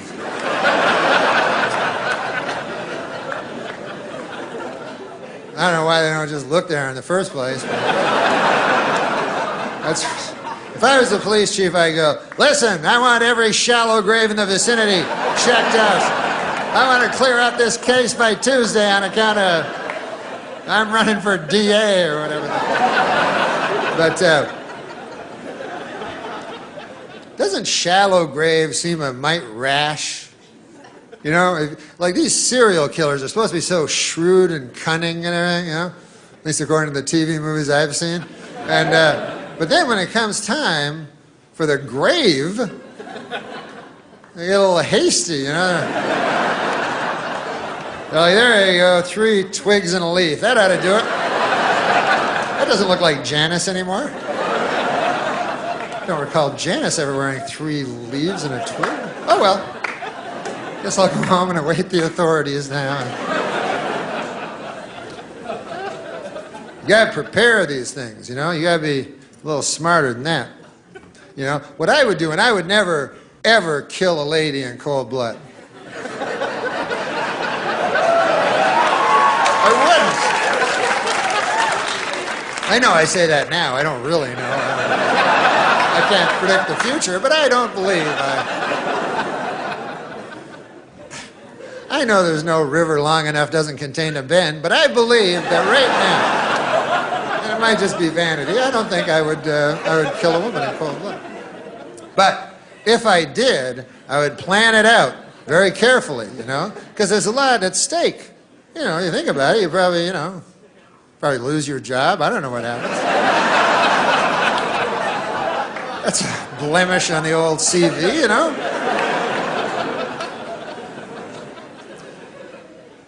Even in today's enlightened society, there remains a stigma to being a psychosexual sadist. But what I would do is I would look at the lady, I would select a lady, and then I would follow her habits. You understand what I'm saying? Like I would watch her very carefully, you know? And I go, hey, I noticed that every day she goes to that cheese sandwich shop, and then she comes out with a little paper bag. I'll bet you anything there's a cheese sandwiches in there. You know? So then I'd keep that in my head, you understand? Then I'd say, hey, I notice every Wednesday evening she goes with her other lady friends and they go down to the YWCA and they play basketball with each other, which is fine nowadays, you know?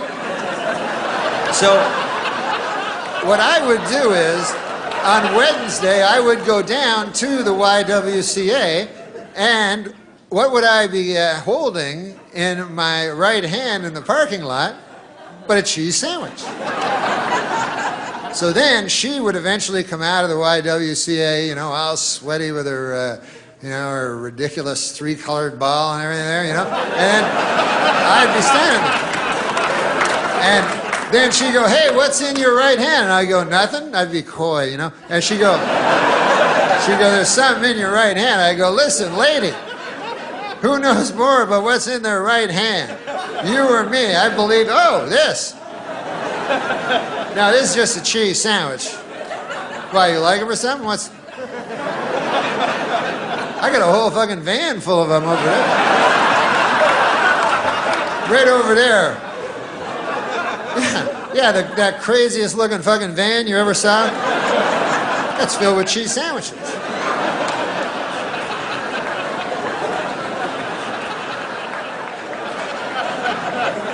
You don't have to have cheese sandwiches in the van, by the way. If you're,